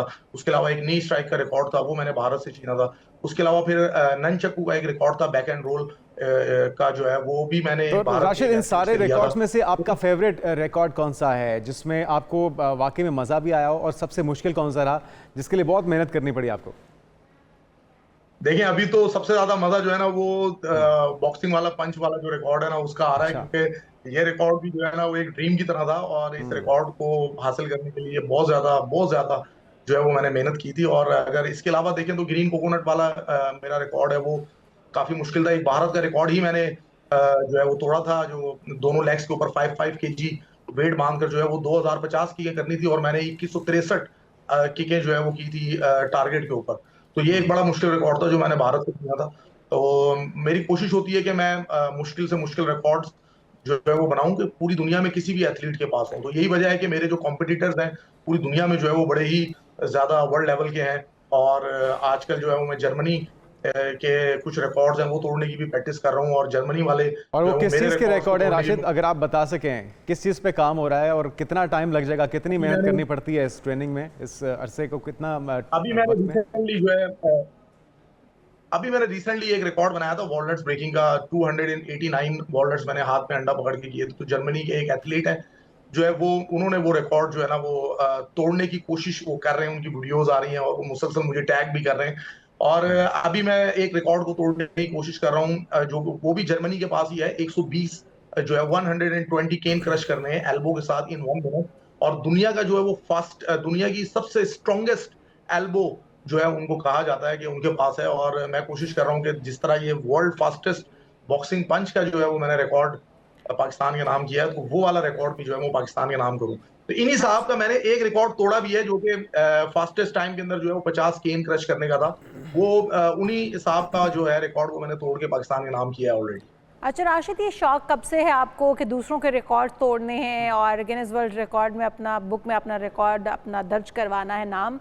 ये कब से शौक पैदा हुआ आपको, कितनी प्रैक्टिस लगी इसके पीछे आपको? देखिए जी, मैं 30 साल से जो है वो मार्शल आर्ट की प्रैक्टिस कर रहा हूँ, और तकरीबन 25 साल 2001 से जो है मैं बच्चों को मार्शल आर्ट सिखा रहा हूँ। और मैंने अपनी एकेडमी 2001 में स्टार्ट की थी। तो मार्शल आर्ट के अंदर जो है वो आपको नंचक सिखाए जाते हैं, पंचेस सिखाए जाते हैं, ब्रेकिंग करना जो है वो आपको सिखाया जाता है। अगर आप कोई भी मार्शल आर्ट डेमोन्स्ट्रेशन देखें तो दुनिया के तमाम मार्शल आर्टिस्ट जो है वो कोई ना कोई चीज ब्रेक करके आपको दिखा रहे होते हैं। कोई इंटे ब्रेक कर रहा होता है, कोई टाइल्स ब्रेक कर रहा होता है। तो मैं बेसिकली उन्हीं चीजों को Guinness book of world record की जानिब ले गया। ये तमाम चीजें जो है वो पाकिस्तान के अंदर हर इंसान कर रहा है और हर मार्शल आर्टिस्ट हर प्रैक्टिशनर कर रहा है। लेकिन मैं इसको एक एक्सट्रीम लेवल के ऊपर लेकर गया, और एक एक्सट्रीम लेवल पे जाके मैंने Guinness book of world record जो है वो अचीव करना शुरू किए। 2013 में मैंने पहला आलमी रिकॉर्ड बनाया था, और आज अल्हम्दुलिल्लाह जो है पूरी दुनिया में मार्शल आर्ट कैटेगरी के अंदर सबसे ज्यादा आलमी रिकॉर्ड जो है वो मैंने पाकिस्तान के नाम किए हैं। फिर मैं बहुत सारे इंटरनेशनल टीवी शोज में पार्टिसिपेट करने वाला भी जो है वो वाहिद पाकिस्तानी हूँ, जिसमें मैंने इटली में 7 मरतबा जो है इंटरनेशनल टीवी शोज में जो है वो पाकिस्तान को वर्ल्ड रिकॉर्ड जो है वो दिया है। उसके अलावा मैं जर्मनी जा चुका हूँ। उसके अलावा मैं चाइना जैसे मुल्क में जहाँ पे मार्शल आर्ट को का गढ़ जिसको समझा जाता है वहां पे जाके मैंने टीवी शो किया है, वहां पे जाके गिनीज वर्ल्ड रिकॉर्ड अचीव किया है। कोरिया में जाके मैंने जो है वो टैलेंट शो विन किया हुआ है। इसके अलावा रोमानिया के अंदर मैंने टीवी शो विन किया है, और अभी रिसेंटली जो है स्पेन के अंदर भी मेरा एक वर्ल्ड रिकॉर्ड जो है वो चलाया गया है। तो बहुत सारी कामयाबियां हैं, बहुत सारी अचीवमेंट्स हैं। इनके पीछे जो है मैं तकरीबन बहुत ज्यादा एफर्ट कर रहा हूँ, बहुत ज्यादा मेहनत कर रहा हूँ। पिछले कोई 11-12 साल से बहुत ज्यादा एफर्ट्स है, मेहनत चलिए है। राशिद नजीम, हमारी तरफ से आपको बहुत सारी दुआएं, और इसी तरह से आप टारगेट अचीव करते रहें, इसी तरह से आप अपने रिकॉर्ड्स बनाते रहिए, दूसरों के रिकॉर्ड्स तोड़ते रहें। हमारी बहुत सारी दुआएं। हाँ, दूसरों की किसी के हाथ पांव टांगे तोड़ने से बेहतर है कि रिकॉर्ड बनाएं आप। अच्छी एक्टिविटी, हेल्दी एक्टिविटी है। बहुत शुक्रिया आपका। राशिद नजीम हमारे साथ मौजूद थे, और एक ज़बरदस्त ज़्यादा कम वक्त में पंचेस लगाने का रिकॉर्ड उन्होंने बनाया है। आगे बढ़ते हैं और बात करते हैं, टेस्ला को टक्कर दिया जनाब एक कंपनी ने। आप उसके मोबाइल तो यूज़ करते हैं, चाइनीज़ कंपनी है शाओमी, और शाओमी की नई गाड़ी अब मार्केट में आ चुकी है। बिल्कुल जी, और टेस्ला के लिए खतरे की घंटी बज चुकी है। चीन की ये मशहूर टेक्नोलॉजी कंपनी शाओमी, जो अब तक मोबाइल फ़ोन्स और दीगर बरकी आलात तक महदूद थी, लेकिन अब गाड़ियों की दुनिया में भी दाखिल हो चुकी है, और वो भी एक ज़बरदस्त अंदाज में। हाल ही में उसने शाओमी नामी नई इलेक्ट्रॉनिक SUV गाड़ी YU7 मुतारिफ कराई है, जिसने सिर्फ 18 घंटों में 2.4 लाख से ज़्यादा ऑर्डर्स हासिल कर लिए जनाब। तो ये तादाद इतनी ज़्यादा है कि मार्केट में हलचल मच गई है, तहलका मच गया है। अब टेस्ला जैसी बड़ी अमेरिकी कंपनी के लिए एक संजीदा खतरा भी बन चुकी है, और आखिरी शाओमी की YU7 में ऐसा क्या खास है? 18 घंटों में 2.4 लाख ऑर्डर्स हासिल कर लिए, ये सब जानना चाह रहे हैं जी। ये गाड़ी ना सिर्फ कीमत में सस्ती है बल्कि फीचर्स के लिहाज से भी बहुत मुतासिर है। वाओ, अच्छा मैं यही सोच रही थी कि ये टेस्ला से कई निस्बतन कम प्राइस में होगी और इसके फीचर्स भी मुनफरद होंगे। इससे पहले भी आपने देखा चाइना जो टेक्नोलॉजी में टक्कर दे रहा है अमेरिका को, और इस वक्त भी आप देख रहे हैं 835 किलोमीटर इसकी रेंज है। मतलब आप इजीली यहाँ से, पहले हमारा इस्लामाबाद जाना भी मुश्किल होता था, तो पाकिस्तान में जब आएगी तो ये टेंशन तो दूर होने वाली है, क्योंकि जो चार्जिंग स्टेशन है वो ना होने के बराबर है, जो हम होते हैं उसके ऊपर लंबी लाइन होती है। बिल्कुल जी, जबकि टेस्ला की जो रेंज है, टेस्ला की जो हद है, मॉडल Y719 किलोमीटर तक सिर्फ जा सकती है उसकी रेंज। और शाओमी ने एक नए मैदान में कदम रखकर टेस्ला को पैगाम दिया है। बहुत ही खूबसूरत इंटीरियर, बहुत ही खूबसूरत कलर्स में ये गाड़ियाँ आ रही हैं, तो यकीनी तौर पर इसकी टेक्नोलॉजी बहुत पसंद की जा रही है, इसीलिए इसके ऑर्डर्स इतने ज़्यादा एक ही दफ़ा में इतने ज़्यादा ऑर्डर्स हो गए हैं। इलॉन मस्क का सितारा गर्दिश में है, डोनाल्ड ट्रंप के साथ उनकी जो इस वक्त खटपट चल रही हैं, उसके बायस उनकी कंपनी को पहले ही बहुत नुकसान हो रहा है। और अब कल तो डोनाल्ड ट्रंप साहब ये भी कह रहे थे कि हम उनको मुल्क बदर यानी कि अमेरिका बदर करने के बाद। लेकिन अब ये गाड़ी भी देखें जुनैद, क्या खूबसूरत गाड़ी है, क्या लग्जरियस गाड़ी लग रही है। आप थोड़ा इलॉन मस्क के बारे में भी सोचिए। इलॉन मस्क को छोड़िए, आप मैं इस वक्त शाओमी को सोच रही हूँ कि क्या खूबसूरत गाड़ी बनाई है, और अगर ये पाकिस्तान की सड़कों पर दौड़ती हुई नजर आएंगी, कम पैसों में, कम लागत में आप एक लग्जरियस गाड़ी खरीद सकते हैं, इसलिए टेस्ला को भूल जाइए। लेकिन और जिस आप कह रहे हैं कि ये पाकिस्तान में आते आते इसके ऊपर जो ड्यूटीज और टैक्सेस लगेंगे तो ये आम बंदे की पहुंच से बहुत। वैसे आप इस गाड़ी को फील तो करें कि ये पाकिस्तान की सड़कों पर दौड़ रही है, ग्रीन कलर, ब्लू कलर, उफ क्या फील कर रही है, लेकिन इतना काफी है। तो मैं भी कोशिश करता हूँ, लेकिन इसके पहले जो टैक्सेस हैं, जो इसके ऊपर ड्यूटीज हैं, उसके अंदर भी तो गवर्नमेंट को बिल्कुल ऐसे ही। तो ये अगर चलानी है तो चाइना जाके चला लेते हैं, क्योंकि यहाँ पर आते आते बहुत महंगी हो जाएगी। तो हम एक ब्रेक शामिल करते हैं, आप कहीं मत जाइएगा, स्टे विद अस।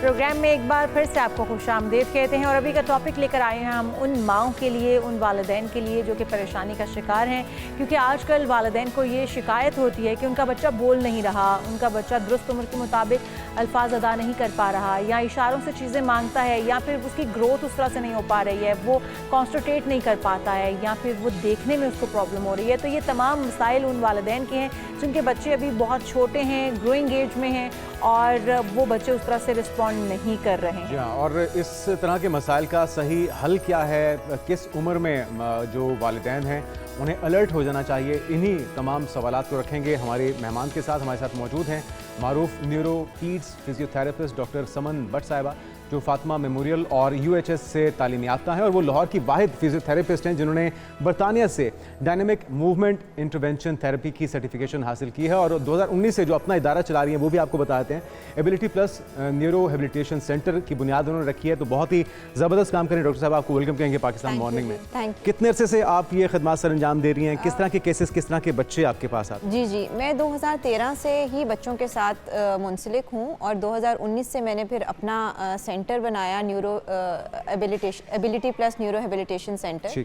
और ज़्यादातर जो हमारे पास बच्चे आते हैं वो सेरेब्रल पाल्सी, जिसके अंदर बच्चा बैठ नहीं सकता, वॉक नहीं कर सकता, डिपेंड करता है कि लेवल और सेवेरिटी लेवल क्या है, एरिया कौन सा अफेक्टेड है। इसके अलावा मेनिंजाइटिस, जिसको गर्दन तोड़ बुखार कहते हैं, उसके साथ बच्चे आते हैं। इसके अलावा डेवलपमेंटल डिलेस के साथ अगर छोटी उम्र में आएँ तो नेक होल्डिंग नहीं अचीव कर पा रहे होते, बैठ नहीं पा रहे होते, वॉक नहीं कर रहे होते, और डाउन सिंड्रोम के बच्चे। इसके अलावा रेयर जेनेटिक डिसऑर्डर्स के भी बच्चे आते हैं, जिसके अंदर क्रेबीज़ है, स्टूर्ज वेबर सिंड्रोम है, बार्टर सिंड्रोम है, और कर्नेक्टस है।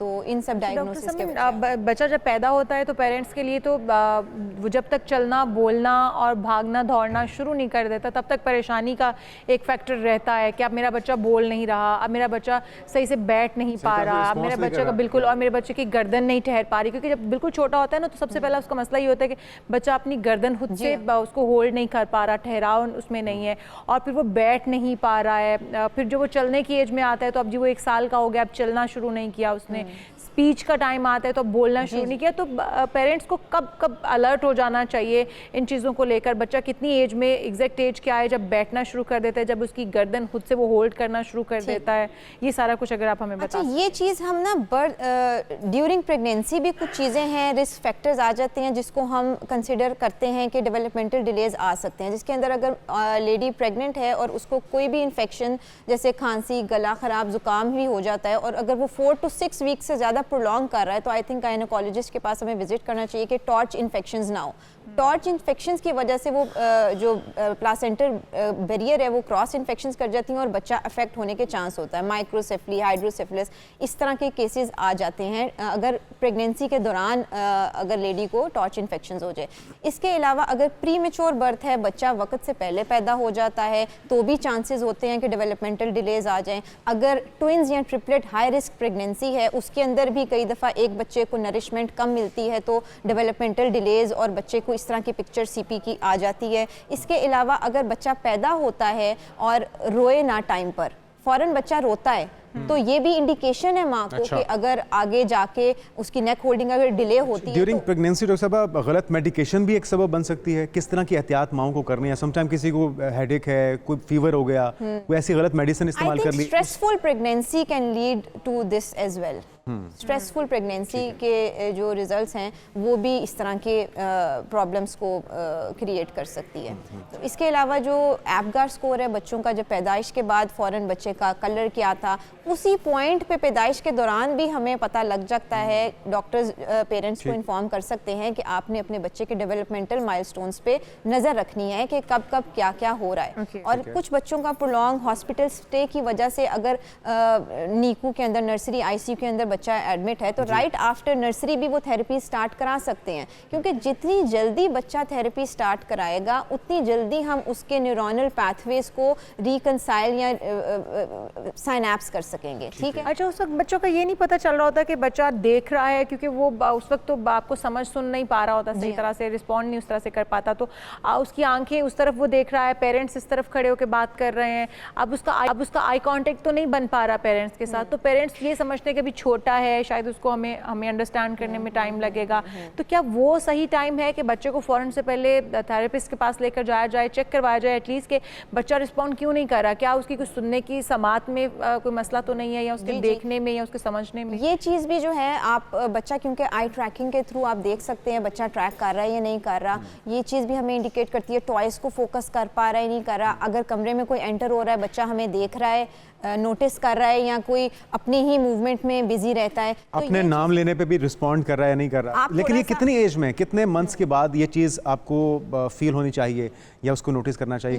ये जो आप बात कर रहे हैं ना, ये ऑटिज्म और 2 साल के बाद बच्चा इतना रिस्पॉन्सिव होता है। मैं कह रही हूँ उससे भी पहले अगर आप बच्चे में ये कुछ डेवलपमेंटल डिलेज देखें, जिसके अंदर 3 से 4 महीने का अगर बच्चा है और वो नेक नहीं होल्ड कर पा रहा, तो आपको न्यूरोपीड्स फिजिकल थेरेपिस्ट के पास जाना चाहिए। अगर वो 7 to 8 मंथ्स में बैठ नहीं पा रहा, तो भी आपको न्यूरोपीड्स फिजिकल थेरेपिस्ट के पास जाना चाहिए। अगर 12 से 18 महीने के दरमियान वो चल नहीं पा रहा, तब भी आपको विजिट करना चाहिए। और फिर आप कौन सी थेरेपी शुरू करवाती हैं अगर ये प्रॉब्लम पॉइंट आउट हो गए, आपसे रुजू भी कर लिया पेरेंट्स ने? जी। तो कौन कौन सी थेरेपीज हैं जिसके जरिए बेहतर किया जाता है उसे? ठीक है। अच्छा, हम जो थेरेपीज प्रोवाइड करते हैं वो कन्वेंशनल थेरेपीज से थोड़ी डिफरेंट है। कन्वेंशनल थेरेपीज से मुराद है जिसमें हम पैसिव मूवमेंट को अप्रिशिएट करते हैं, जो कि आप हाथ से करते हैं, बच्चे का बाजू प्रोप्रिसेप्शन करा दी या उसकी स्ट्रेचिंग करा दी। हम उन थेरेपीज पे और वो जो मोडेलिटीज़ यूज़ करते हैं बच्चों के ऊपर भी, जिसके अंदर टेंस है, हॉट पैक है, इंफ्रारेड है, ये सब चीज़ें बच्चों की थेरेपी के अंदर कॉन्ट्रा इंडिकेटेड हैं।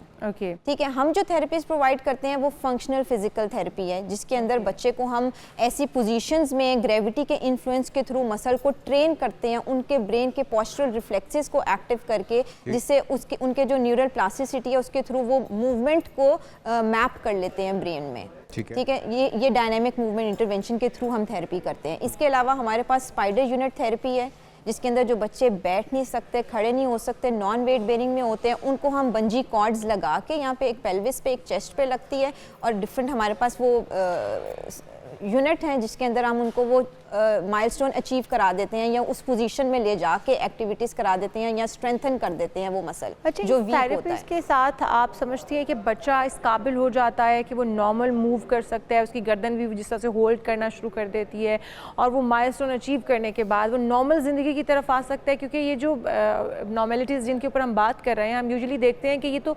लॉन्ग टर्म मतलब बच्चे की ज़िंदगी के साथ साथ चलती रहती हैं, तो क्या इनको ख़त्म किया जा सकता है बच्चे के अंदर से?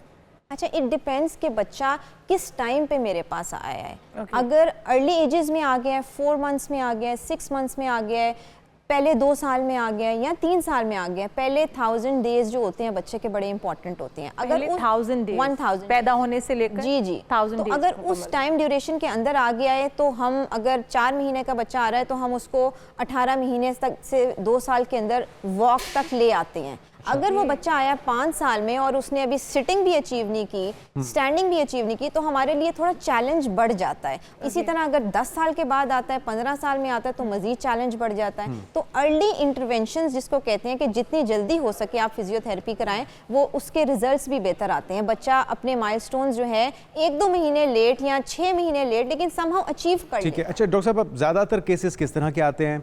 कोई ऐसा केस भी शेयर कीजिएगा, एक्सपीरियंस जो कि बहुत ही रेयर आपको दिखाई दिया हो, और साथ में वो जो ज़्यादातर केसेस आते हैं उसके पीछे रूट कॉज क्या मिलता है? क्या ऐसी चीज़ है कॉमन जो कि आपको नजर आई पेरेंट्स में ड्यूरिंग प्रेगनेंसी भी, उसके बाद की जो गाइडेंस के लिए काम है? जी मैं आपको बताती हूँ कि जो अभी मेरे पास ज़्यादातर केसेस आ रहे हैं वो मेनिंजाइटिस के आ रहे हैं, गर्दन तोड़ बुखार, जिसमें बच्चे को होता हाई ग्रेड फीवर ही है।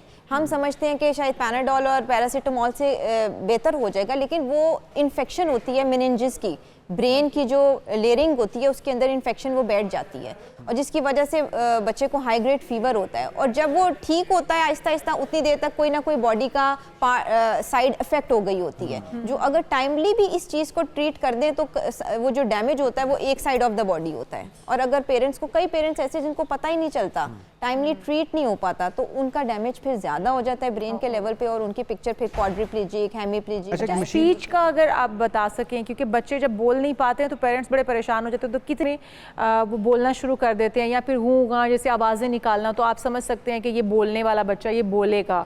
और अगर ये भी नहीं कर रहा तो फिर कितना टाइम मैक्सिमम पेरेंट्स को वेट करके डॉक्टर के पास जाना चाहिए? 2.5 ईयर्स की जो एज है उसके अंदर जो है हमारा ब्रोकाज और वर्नेक्स एरिया हमारे ब्रेन के अंदर एक्टिव होता है। उससे पहले बच्चा बैबलिंग और बाकी चीज़ें करना स्टार्ट हो जाता है, लेकिन right time for speech therapy is 2.5 to 3 years. लेकिन अगर वही बात है कि अर्ली इंटरवेंशंस में आप जा रहे हैं तो आप अगर बच्चा च्यू नहीं कर पा रहा 6 to 7 मंथ्स के बाद या 1 ईयर के बाद, तो अर्ली इंटरवेंशन में आप ओरल मोटर टूल्स और च्यूइंग और फीडिंग थेरेपीज की तरफ भी जा सकते हैं, लेकिन 3 years a good age. Doctor साहब, एक मशीन है ट्रेक्सो रोबोटिक्स, पाकिस्तान में क्या ये अवेलेबल है, और अगर नहीं तो फिर क्या इसका कोई नेमल बदल है, कोई इसका ऑल्टरनेटिव है जो यूज़ किया जा रहा हो यहाँ पे? अच्छा, ट्रेक्सो रोबोटिक्स अभी तक की सबसे एडवांस और लेटेस्ट AI टेक्नोलॉजी है, जिसके अंदर बच्चे को आप मूवमेंट में हेल्प करते हैं, जिसमें बच्चा वॉक कर पाता है। अच्छा। ठीक है, और इसके लेवल्स डिफाइन है कि अगर लेवल 4 और 5 का GM-FM के अंदर बच्चा है तो वो हम ट्रेक्सो रोबोटिक्स के अंदर लेके जाते हैं टूवर्ड्स उससे, तो वो बच्चा जो है चलना शुरू हो जाता है। वो प्रॉपर मशीन है, उसके साथ एक सॉफ्टवेयर है। पाकिस्तान में ये अवेलेबल नहीं है, मैंने लंदन से पता किया था, तो वो काफ़ी एक्सपेंसिव है। अच्छा। तो अगर वो गवर्नमेंट लेवल पे अगर मंगवाई जाए यहाँ पर तो ज़्यादा से ज़्यादा बच्चे हमारे बेनिफिट कर सकते हैं। तो ये गवर्नमेंट के लिए भी एक रिक्वेस्ट समझ लीजिए, क्योंकि बहुत से ऐसे पेरेंट्स हैं जो कि परेशान हैं अपने बच्चों की फ्यूचर को लेके, उनकी सेहत को लेके, और इस तरह की फैसिलिटीज़ अगर दस्तयाब होंगी तो उनकी बहुत बड़ी एक मसला या जो परेशानी है उसको दूर किया जा सकता है। लेकिन डॉक्टर साहब जो आप काम कर रहे हैं वो बहुत ही काबिल सताइश है। Thank you so much for coming, और ये अहम मालूमात आपने हमारे नाज़रीन के साथ शेयर किए। डॉक्टर समर हमारे साथ मौजूद थी, जिस तरह से बता रही थी अपने बच्चों को शुरू से ही आप जो है वॉश करना शुरू कर दें कि उनके अंदर इस किस्म की डिसेबिलिटी तो पैदा नहीं हो रही है, ताकि वक्त रहते ही अगर आप डॉक्टर के साथ रुजू कर लें तो आपका बच्चा अपनी ज़िंदगी भर की माजूरी से बच सके और अपनी ज़िंदगी भर की उस तकलीफ से बच सके। इसलिए मेरी उन तमाम माओं से रिक्वेस्ट है कि जल्द से जल्द अपने बच्चों पर तवज्जो दिया करें। जो न्यूबॉर्न बच्चे हैं आपके, उनके तकरीबन 1000 दिन पूरे होने तक उन पर तवज्जो दी जाए। अब हम आगे बढ़ते हैं और बात कर लेते हैं पाकिस्तान के अंदर मौजूद उन तमाम चीज़ों की जो कि हमें मेरे ख्याल में दूसरों से डिफरेंट बनाती हैं। बिल्कुल। इसके अलावा आपको ये भी बताएं कि नाज़रीन, राइस पेपर से रोबोट बनाने का तरीका दरियाफ्त हुआ है। साइंसदानों ने चावल के आटे से बनी इंतहाई बारीक कागज़नुमा रोटी से रोबोट बनाने का तरीका दरियाफ्त कर लिया। अच्छा, वैसे तो पाकिस्तान के चावल सबसे मशहूर है, मैं तो यही समझ रही थी, लेकिन अब पाकिस्तान को छोड़ दीजिए, लेकिन चावलों के आटे से नया रोबोट तैयार किया गया है। ये दरियाफ्त रोबोटिक्स दुनिया में एक बहुत ही बड़ा कारनामा है। स्प्रिंग रोल्स में इस्तेमाल होने वाला ये जुज़ मजबूती और नरमी में सिलिकॉन को टक्कर दे सकता है, ताकि इससे आप सॉफ्ट रोबोटिक्स में इस्तेमाल किया जाता है। लेकिन राइस पेपर के इजाफी खुसूसियात में तहलील हो जाना, जहरीला होना और इसके अलावा जहरीला ना होना, इसके अलावा इसके काबिल इस्तेमाल होना, खाने के काबिल होना, ये तमाम इसकी क्वालिटीज़ होती हैं। और टीम की जानिब से इसके दीगर इस्तेमाल में बतौर बर्तन के इस्तेमाल शामिल हैं। और टीम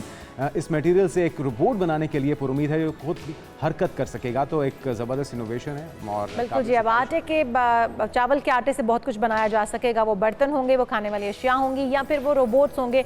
तो यकीनी तौर पर एक नई इनोवेशन है। हम प्रोग्राम में यहाँ पर एक ब्रेक शामिल करते हैं। आप कहीं मत जाइएगा, दीगर हम इशूज़ होंगे, लेकिन एक ब्रेक के बाद स्टे विद अस।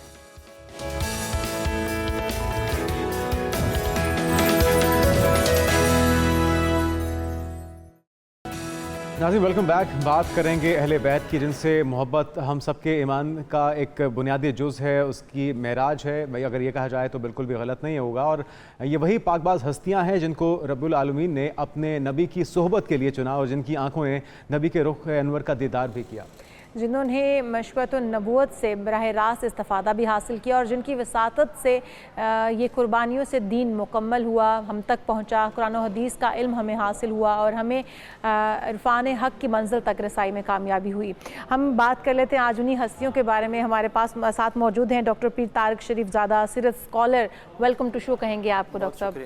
डॉक्टर साहब, यकीनी तौर पर ये दिन बड़े ही मुबारक दिन भी हैं और यहाँ पर जो हमारे इस्लाम के, हमारे दीन के पैरोकार, जो हमारे हम कहते हैं उन्हें पैगंबर हैं, उनकी आले औलाद ने, हमारे हज़रत मोहम्मद सल्लल्लाहु अलैहि वसल्लम के प्यारों ने बहुत सारी मुसाइब भी बर्दाश्त की, बहुत सारी तकालीफ बर्दाश्त की, अपनों की कुर्बानियाँ भी दी हैं। इस हवाले से भी ये महीना, ये मुबारक दिन हमारे लिए बहुत बहुत फजीलत और अहमियत रखते हैं। आप उन शख्सियत पर भी थोड़ी सी रोशनी डालिए। इसमें रब्बी मोहम्मद करीम अलैहिस्सलातु तस्लीम, सबसे पहले तो यादावरी का शुक्रिया। और यकीनन जैसे ही मुहर्रमुल हराम का चाँद तुलू होता है, शर्क़ ता ग़र्ब, शुमाल ता जुनूब जो है वो सरकार दो आलम सल्लल्लाहु अलैहि वसल्लम के इस पाकीज़ा घराने की जो कुर्बानी है उसका तज़किरा जो है, उससे लोगों के मजालिस और महफ़िल जो हैं वो आबाद हो जाया करती हैं। और हम हर बरस उनके ज़िक्र से उनकी वो जो एक अज़ीम शान कुर्बानी है उससे रोशनी समेटते हैं और अपने लिए और अपनी आइंदा आने वाली नस्लों को ये बात बताते हैं कि हक़ और सदाकत के लिए जिस वक्त कुर्बानी का मरहला आए तो फिर आपने एक लम्हा जो है वो उसमें गौर व फ़िक्र में नहीं ज़ाया करना, बल्कि फ़ौरी तौर पर अपना आप, अपना माल, अपना जान, अपने असबाब, वसाइल, सब कुछ जो है हत्ता कि अपना तशख़्ख़ुस तक उस पर कुर्बान कर देना है। और ये इसकी अमली मिसाल हज़रत इमाम हुसैन अलैहिस्सलाम की निस्बत से मिलती है। और मुहर्रमुल हराम वैसे तो सारी तज़किरा रहता है, लेकिन मुहर्रमुल हराम एक ऐसा महीना है कि जिसके अंदर ये बिल एहतमाम ज़्यादा, जिसे कहते हैं ज़ौक़ और शौक़ के साथ इस पर बात होती है। और इस्लाम की तो सारी तारीख़ी कुर्बानियों पर मुश्तमिल है। ज़रा एक लम्हे के लिए तसव्वुर कीजिए ना कि साल का आखिरी महीना हो ज़िलहज, तो वो भी अल्लाह के एक अज़ीम शान नबी हज़रत इब्राहीम और हज़रत इस्माईल अलैहिस्सलाम की कुर्बानी की याद दिलाता है। और साल का पहला महीना मुहर्रम हो तो वो भी अल्लाह के अज़ीम शान रसूल सरकार ख़त्मी मरतबा सल्लल्लाहु अलैहि वसल्लम की औलाद जो है उनकी कुर्बानी का महीना याद दिलाता है। और अल्लाह को ये दोनों कुर्बानियाँ इतनी पसंद है कि अल्लाह ने इनको तज़किरे में भी आबाद रखा है, इबादतों में भी इनको शामिल रखा है और दुरूद में भी इनको शामिल कर। अच्छा, अहले बैत की अगर आपसे तारीफ़ डॉक्टर साहब जानी जाए तो उसमें कौन कौन शामिल होता है, कौन कौन सी शख्सियात हैं? क्योंकि उनसे मोहब्बत और उनका एहतराम हमारे दीन का बुनियादी हिस्सा है, तो हमसे कोई ऐसी भूल चूक ना हो जाए तो उसकी ज़रा अगर बेशक सरकार दो आलम सल्लल्लाहु अलैहि वसल्लम की मोहब्बत जो है वो ईमान की बुनियाद है। बेशक उस वक्त तक कोई शख्स जो है वो अपने ईमान का दावा नहीं कर सकता और उस दावे में सच्चा नहीं हो सकता जब तक वो सरकार दो आलम सल्लल्लाहु अलैहि वसल्लम के साथ मोहब्बत ना करे। अब हुजूर का अपना फरमान ज़िशान है कि मुझसे अपनी औलाद को, हुजूर ने तरगीबन ये बात कही कि अपनी औलाद को मेरी मोहब्बत से खाओ, कुरान से मोहब्बत से खाओ और मेरी अहले बैत से मोहब्बत से खाओ। तो तो इससे अंदाज़ा होता है कि अहले बैत जो है उनकी मोहब्बत कितना अहम है और ये रसूलुल्लाह सल्लल्लाहु अलैहि वसल्लम के साथ जुड़ने का कितना अहम ज़रिया है। वैसे तो हुजूर की सारी जो निस्बतें हैं उन सब के साथ हमारा ताल्लुक़ होना चाहिए और हमारी एक मोहब्बत होनी चाहिए। हम सब जानते हैं कि ख़ुद सरकार दो आलम सल्लल्लाहु अलैहि वसल्लम की ज़िंदगी में जो आपके मंसूबात हैं, आपके मुस्तामल जानवर जो हैं, आपका मुस्तामल जो लिबास है, उन तक से मोहब्बत हमारे ईमान का एक हिस्सा होता है। तो जो हुजूर ने जिन शख्सियात को अपने वजूद का हिस्सा करार दिया है, जो नस्बी तौर पर भी सरकार दो आलम के साथ वाबस्ता हैं और हस्बी तौर पर भी हुजूर के मुशाबा हैं, आप ये तसव्वुर कीजिए कि ऐसी हस्तियाँ, ये वो अज़ीमुल मर्तबत हस्तियाँ हैं अहले बैत की कि जिन्हें हुजूर का ज़माना भी मैसर आया है और हुजूर का घराना भी मैसर आया है, यानी हर दो सूरतों में उनको जो वो ताज़ीम मैसर आई है। अहले बैत में कौन कौन शुमार है? तो जिस वक्त ये आयत उतरती है कुरान हकीम के अंदर की, जिसमें अल्लाह ने फरमाया कि परवरदिगार आलम ने बेशक अहले बैत जो है उनको हर तरह की आलूदगी से जो है वो पाक कर दी है। तो इस आलूदगी के बारे में मैं एक फ़िक्रा कहता जाऊँ जो मुफस्सिरीन ने बड़ा खूबसूरत लिखा। वो कहते हैं कि इससे मुराद ज़ाहिरी तहारत तो है ही है, ज़ाहिरी आलूदगी जो है उससे तो पाक होना है ही है, यानी ये ईमान का तकाजा ये कि उनके बारे में बदगुमानी की आलूदगी भी नहीं रखनी आपने, यानी किसी शख्स को उनके बारे में बदगुमान होना भी अपने ईमान को ज़ाया कर देने के मुतरादिफ है। अहले बैत अतार जब सरकार पर यह आयत मुबारक उतरी और एक हदीस के ज़ैल में, क्योंकि वक्त कम है इसलिए मैं इख्तिसार से सिर्फ आपके सवाल की तरफ तवज्जो दिलाऊं, सरकार ने इस अपने काशाना नूर से बाहर तशरीफ़ लाए, एक चादर मुबारक को खोला और उसके अंदर सैयदा कायनात हज़रत फ़ातिमा ज़हरा सलामुल्लाह अलैहा, जनाब अली करमुल्लाहुल करीम और हज़रात हसनैन करीमैन, इन चार अशख़ास को अपनी उस चादर के अंदर लिया। चादर को जैसे बंद करते हैं उस तरह बंद करके उसके अंदर उनको ले लिया और फिर अपने हाथ परवरदिगार आलम की बारगाह में बुलंद किए और कहा कि परवरदिगार गवाह रहना कि ये मेरी अहले बैत हैं, ये मेरे घर वाले हैं। और फिर असहाब को कहा कि मैं तुम्हें अपनी अहले बैत के साथ उसने सलूक पर ख़बरदार करता हूँ। हुज़ूर ने फरमाया कि मैं दुनिया से जा रहा हूँ और मैं जाते वक्त तुम्हारे दरमियान दो अज़ीमुश्शान चीज़ें छोड़ के जा रहा हूँ। एक किताबुल्लाह है जिसका एक सिरा तुम्हारे हाथ में और एक सिरा अल्लाह के हाथ में है। जब तक इसको कायम रखोगे, इसके साथ जुड़े रहोगे तो हिदायत पर रहोगे, गुमराही से जो है वो दूर रहोगे। और दूसरा, मैं तुम्हारे दरमियान अपनी अहले बैत छोड़ के जा रहा हूँ, जब तक इनकी कदर व मंजिलत करते रहोगे,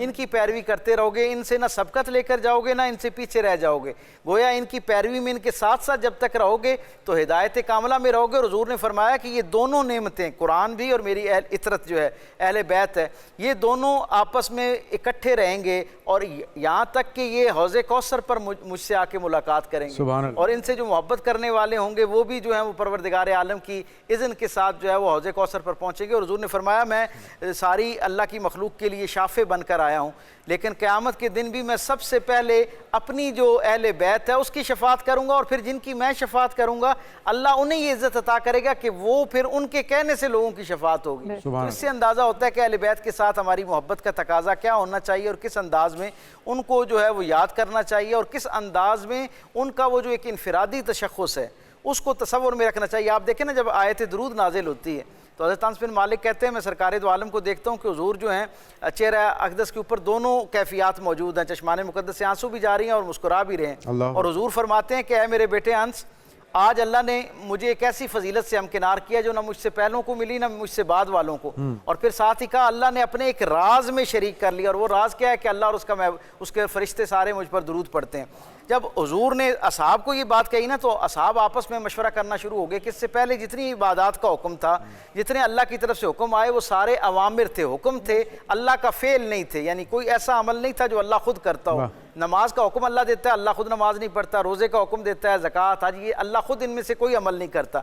ये वाहिद अमल है जिसकी मिसाल पहले अल्लाह ने अपनी ज़ात की दी, फिर अपने फरिश्तों की और फिर हमें हुक्म दिया। तो ये इतना एहतियात तलब है, कहीं हमसे इसकी अदायगी में गलती ना हो जाए तो वो सरकार के पास आते हैं और हुजूर खामोश रहते हैं। और फिर तीसरी नमाज के बाद हुजूर के कल्बे अतर पर हदीस कुदसी की शक्ल में दरूद इब्राहीम नाजिल होता है और हुजूर फिर उस दरूद को क्या बयान करते हैं। यहाँ जो नुक्ता समझने वाला है कि हुक्म था हुजूर पर दरूद पढ़ने का, लेकिन जब वो सलीका सीखने के लिए अपना दामन फैलाया गया तो अल्लाह रब्बुल इज़्ज़त ने किस अंदाज में तरबियत फरमाई कि जब दरूद पढ़ना है तो फिर सरकार पर भी दरूद पढ़ना है और उनकी आले पाक पर भी पढ़ना है। इसका मतलब क्या है कि हुजूर की आल को हुजूर की ज़ात से अलग तसव्वुर नहीं करना है। और आली की अगर बात की बात आती है तो रसूल पाक सल्लल्लाहु अलैहि वसल्लम की मोहब्बत का आलम ये देखें कि हज़रत इमाम हसन या हुसैन हो, उनको गोद में उठा के और वो उनकी आंखों से आंसू उतर जाते हैं और वो कहते हैं कि ये मेरी ज़िंदगी ज़िंदगी का हिस्सा मेरे मुझसे हैं और मैं इनसे हूँ, मेरा हिस्सा है। बेशक आप ये देखें ना कि उनके साथ सरकार दो आलम ने, वैसे तो मेरे करीम आका ने अल्लाह की सारी मखलूक से मोहब्बत कर रखी है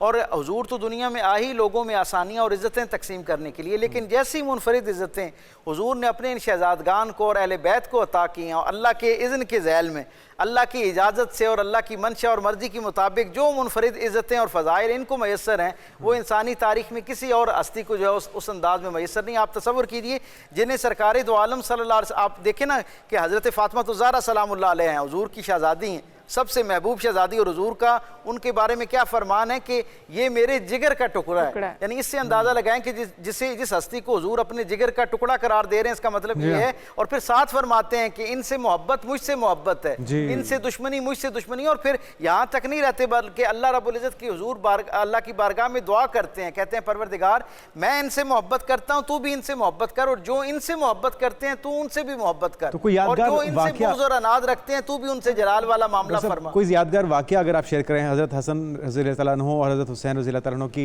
हुजूर एक तरह से मोहब्बत का, और अगर साथ में ये भी बताएगा कि क्या अल्लाह ताला ने उनको पहले ही बता दिया था कि उनकी जो अमवात हैं वो किस तरह से होनी है, उस पर उनके जज्बात क्या थे? जी हाँ, बिल्कुल उनकी शहादतों के हवाले से बहुत तवातुर के साथ हदीस में अहवाल मिलता है। आप तसव्वुर कीजिए हज़रत इमाम हुसैन अलैहिस्सलाम जिस वक्त पैदा होते हैं, जनाब उम्मे फ़ज़ल सरकार दो आलम को आके ख़बर देती हैं कि आपकी शहज़ादी के यहाँ दूसरे साहबजादी की विलादत हुई है। बच्चा ज़ाहिरी तौर पर सेहतमंद है लेकिन आंखें नहीं खोल रहा। सरकार हज़रत फ़ातिमा ज़हरा सलामुल्लाह अलैहा के काशाना नूर पर आते हैं, अपने दस्ताए करम पर हज़रत इमाम हुसैन को उठाते हैं, और जब आपसे आंखें चार होती हैं तो रसूल अल्लाह सल्लल्लाहु अलैहि वसल्लम की आंखों के सामने से परवरदिगार आलम अपनी ख़ास रहमत और शफ़क़त के साथ वो सारे हिजाबात उठा दिए जाते हैं, और उस लम्हे से लेके आपकी कुर्बानी तक के लम्हे का सारा अहवाल आप पर खोल दिया जाता है। हुजूर की चश्माने मुक़द्दस से आंसू जारी होते हैं, और वो रसूल जिनका अहवाल बयान करते हुए नबी अपनी उम्मतों को ये कहा करते थे कि फ़िदा का उम्मी वाबी, हमारे माँ बाप उस हस्ती पर कुर्बान हो जिनका हम जिक्र करने जा रहे हैं। असहाब जिनका जिक्र करते हुए फ़िदा का उम्मी वाबी कहते थे कि हम ऐसे रसूल का जिक्र कर रहे हैं जिन पर हमारे माँ बाप कुर्बान हो। आप तसव्वुर करें आसमान की समात ने पहली मरतबा ये खुशगवार एहसास अपने अंदर महफूज किया।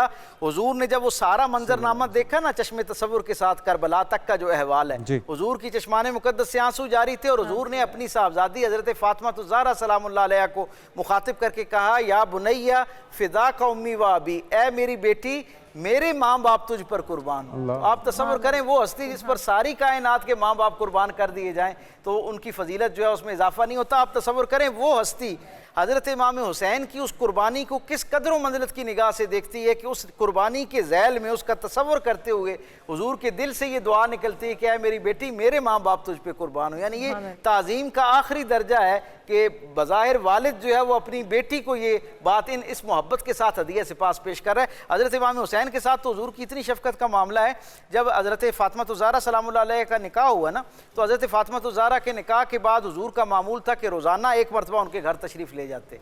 लेकिन जब हज़रत इमाम हुसैन दुनिया में तशरीफ़ लाए ना, तो हुजूर का इतना ज़ौक़ उनके घर के साथ और बढ़ गया, ज़्यादा कुर्बत हो गई कि सरकार दिन में 2 मरतबा जो है हज़रत इमाम हुसैन से मुलाकात किया करते थे, या उनके खुद घर तशरीफ़ ले जाया करते थे या उन्हें अपने पास बुला लिया करते थे। और हम सब जानते हैं कि फिर इस मरहले पर सरकार दो आलम सल्लल्लाहु अलैहि वसल्लम ने उनके घर को भी मुंतकिल करवा दिया और अपने घर के बिल्कुल करीब उनका हज़रत फ़ातिमा ज़हरा सलामुल्लाह अलैहा का हुजरा कर दिया। आज भी जो ज़ायरीन जाते हैं या जो लोग अहवाल जानते हैं उन्हें अंदाज़ा है कि हज़रत आयशा सिद्दीक़ा रज़ी अल्लाह तआला अन्हा का जो हुजरा मुबारक है जहाँ पर हुजूर आराम फरमा है, उसके बिल्कुल मुत्तसिल सबसे करीब तरीन हुजरा जो है वो हज़रत फ़ातिमा ज़हरा का है। और ये अहले बैत अतार की वो अजीम शान इनफरादियत है कि हुजूर ने मस्जिद नबवी के अंदर खुलने वाले सारे दरवाजे बंद करवा दिए, लेकिन एक दरवाज़ा जो हज़रत अली करमुल्लाहुल करीम, हज़रत फ़ातिमा ज़हरा और जनाब हज़रत हसनैन करीमैन के घर का दरवाज़ा था, उसे सरकार ने हमेशा के लिए खुला रखा और कहा कि इसकी इजाज़त है कि ये आप जब चाहें इसके अंदर से मस्जिद नबवी के अंदर आ जाएँ और जब चाहें वापस चले जाएँ। ये वो अजीम नफूस कुदसियाँ हैं जिनका हसब तो यकीनन अपनी जगह पर इस मामले में है, लेकिन मैं ये समझता हूँ कि बतौर शख्सियत उनका जो किरदार है, उनका जो मामलात हैं और जो अल्लाह के साथ उनकी एक लिल्लाहियत का एक तसव्वुर है, अल्लाह के अहकाम की पासदारी और हक के लिए खड़ा होने का जो अमल है, अपना सब कुछ कुर्बान करने का जज्बा जो है, अगर हुजूर के साथ आपकी खूनी निस्बत ना भी होती तो ये जो आपका मामला है, मैं समझता हूँ ये आपको रहती दुनिया के सारे इंसानों में एक मोतबर और मुनफरिद मकाम अता करता। चुनाचे इसलिए हम देखते हैं कि दुनिया भर के जितने हुर्रियत पसंद हैं उन सब के यहाँ किसी न किसी अंदाज में हज़रत इमाम हुसैन एक रोल मॉडल के तौर पर नज़र आते हैं। और हज़रत इमाम हुसैन का हर ज़माने के लोगों पर एहसान है, लेकिन मैं समझता हूँ हमारे ज़माने पर उनका सबसे बड़ा एहसान जो है वो ये है कि हम उस अहद में हैं जहाँ पर इस्लाम के हवाले से लोगों ने गलत तासुर ये कायम कर दिया कि शायद ये तलवार के ज़ोर पर फैला और इस्लाम में फ़ौरन तलवार निकल आती है और तलवार से ज़बरदस्ती लोगों को हल्का बगोश इस्लाम किया जाता है। हज़रत इमाम हुसैन ने अपने करबला के सारे अमल से एक पैगाम दिया दुनिया को कि इस्लाम में कुफ्र के खिलाफ तलवार कभी नहीं खड़ी होती, हमेशा जुल्म के खिलाफ तलवार निकाली जाती है। और जुल्म करने के खिलाफ तलवार निकालना इतना ज़रूरी है कि ज़ाहिरी तौर पर जुल्म करने वाला जुब्बा और दस्तार के अंदर ही मौजूद हो, नमाजें कुरान उसके साथ उसका ताल्लुक भी हो, कलमा गो भी हो, लेकिन अगर जुल्म कर रहा हो तो उसका हाथ रोकना चाहिए। यही पैगाम है हज़रत इमाम हुसैन अलैहिस्सलाम की ज़िंदगी से हम तक जो पहुँचता है, जो वाक़या करबला से हम। तो डॉक्टर साहब, अभी हम जो ज़िंदगियाँ गुजार रहे हैं, आपको लगता है कि हम वो तकाज़े पूरे कर पा रहे हैं, वो फ़र्ज़ जो हम पर भी आयद होता है बीइंग अ मुस्लिम, हम उसको पूरा कर पा रहे हैं? यकीनन मैं ये समझता हूँ कि इस उम्मत के अंदर पिछले 1500 साल में हज़रत इमाम हुसैन के ज़ैल में ज़िक्र हुसैन पर तो हमने बहुत मेहनत की है अल्हम्दुलिल्लाह। ये तो हर साल और हर वक्त दुनिया का कोई गोशा ऐसा नहीं है और कोई लम्हा ऐसा नहीं होता जिस वक्त उनका जिक्र जो है उससे लोग बरकत ना पाएँ, अपनी ईमान में हलावत और हरारत महसूस ना करें। लेकिन सच्ची बात यह है कि जितना ज़िक्र हुसैन पर जोर दिया गया है उतना हम फ़िक्र हुसैन पर जोर नहीं दे सके। और फ़िक्र हुसैन क्या है कि जब अल्लाह की हिल्लत को हुर्मत और अल्लाह की हुर्मत को हिल्लत करार दिया जा रहा हो, यानी सरकार दो आलम के लाए हुए निज़ाम जो खालिसतन अदल और एहसान का निज़ाम है, इंसानों की फलाह और भलाई का निज़ाम है, उसमें जो चीज़ें हलाल करार दी गई हैं उनको अगर कोई हराम करार देना शुरू कर दे और हराम को हलाल करार देना शुरू कर दे तो फिर आपको अपने हुजरे में नहीं बैठ के अल्लाह अल्लाह करनी बल्कि मैदान अमल में निकलना है और ज़ुबान से, कौल से, फ़ेल से, हत्ता कि अपने अमल से जो है वो उसको रोकना है, उसका जो रास्ता रोकना है, ताकि मुआशरा जो है वो हकीकी मानों में उस अदल पर कायम हो जो अल्लाह का मकसूद है, जो अल्लाह ने इंसानों के दरमियान कायम कर रखा है। इसलिए हम देखते हैं कि हज़रत इमाम हुसैन इतना बड़ा इस्तारा है, यानी मुसलमानों के लिए तो यकीनन हमारे तो दिल की ठंडक है क्योंकि उनकी अहले बैत से हैं, हुजूर की तरफ से जैसी मुनफरिद इज़्ज़तें आपको, तवज्जो जिस अंदाज़ की आपको मैसर हुई, प्यार और उल्फत जो मिला उसकी कोई दूसरी मिसाल नहीं मिलती है। लेकिन बतौर किरदार, बतौर शख्सियत आप पूरी दुनिया के इंसानों के लिए एक रोल मॉडल। आप देखें माजी करीब की सबसे मोतबर हुर्रियत पसंदी के हवाले से शख्सियत नेल्सन मंडेला जो है, यानी जिनका शर्क और गर्ब में एक जैसा एहतराम पाया जाता है, दुनिया भर के सारे गैर मुतअस्सिब लोग उनकी जिद्दोजहद और इंसाफ पसंदी और इंसानियत के हवाले से उनका जो कंट्रीब्यूशन है उसका एहतराम करते हैं और तारीफ़ करते हुए नजर आते हैं। वो खुद अपनी किताब सवाने उमरी में लॉन्ग वे टू फ्रीडम में लिखते हैं कि जब मैं कैद तनाई में था तो एक वक्त ऐसा आ गया कि मैं ये सोचना शुरू हो गया, मेरे इरादे कमज़ोर पड़ना शुरू हो गए और मैंने ये सोचना शुरू किया कि मैं जो सुबह मुझे खाना देने के लिए शख्स आएगा मैं उसे ये कहूँगा कि मेरी जो हुक्मरान तबका है उसके साथ मुज़ाकरात करवाए जाएँ, बात करवाई जाए कि ज़ाहिर अब मुझे बाहर आना है और मैं इस तन्हाई से गोया उकता गया हूँ। कहते हैं न जाने कहाँ से सुबह सूरज की जो पहली किरणें हैं ना जब वो तुलू होती तो उसके अंदर हज़रत इमाम हुसैन जो है उनका किरदार मेरे सामने आना शुरू हो जाता और मेरे तसव्वुर में आता कि एक ऐसी हस्ती जो इतनी इज्जतों, अजमतों और हवालों के साथ मोतबर थी, वो अपने घर में मदीना के अंदर भी रहते तो उनका एहतराम और इकराम इसी तरह जारी रहता और लोग उनकी उसी तरह ताजीम करते। उन्होंने कॉम्प्रोमाइज़ नहीं किया, उन्होंने वहाँ से मक्के का सफ़र इख्तियार किया और फिर मक्के में अल्लाह की अजीम शान इबादत जो है उसको तर्क करते हुए, उसे मुअख्खर करते हुए आप यानी ज़रूरत महसूस करते हैं कि जालिम का हाथ रोकना इतना ज़रूरी है कि हज मौकूफ़ कर दिया और आप सफ़र में हो जाते हैं। और फिर इंसानी तारीख़ में अल्लाह के रस्ते में कुर्बानी की जितनी डायमेंशन हो सकती हैं ना, आपने वो सारी डायमेंशन आपको एक करबला के अंदर मिल जाएंगी, ज़ाती हैसियत में, ख़ानदान की हैसियत में, औलाद की कुर्बानी, तमाम पहलुओं से सबको कवर किया। बहुत शुक्रिया डॉक्टर साहब, आपकी तशरीह का बहुत शुक्रिया। वक्त की कमी है, ये ऐसा मौजूद पर बात की जाए तो कम है, लेकिन ज़िक्र अस्कार के साथ साथ उनकी जो अफजलियत है, उनकी मकाम है, उनकी शख्सियत है, जो मैसेज है उसको समझना ज़रूरी है और उसके लिए तैयारी करना, उस रूह को समझना जो अहले बैत ने कुर्बानी के ज़रिए दिया। हमारे प्रोग्राम का वक्त ख़त्म हो चुका है, कल आपसे फिर मुलाकात होगी, अपना ख्याल रखिएगा, अल्लाह हाफ़िज़।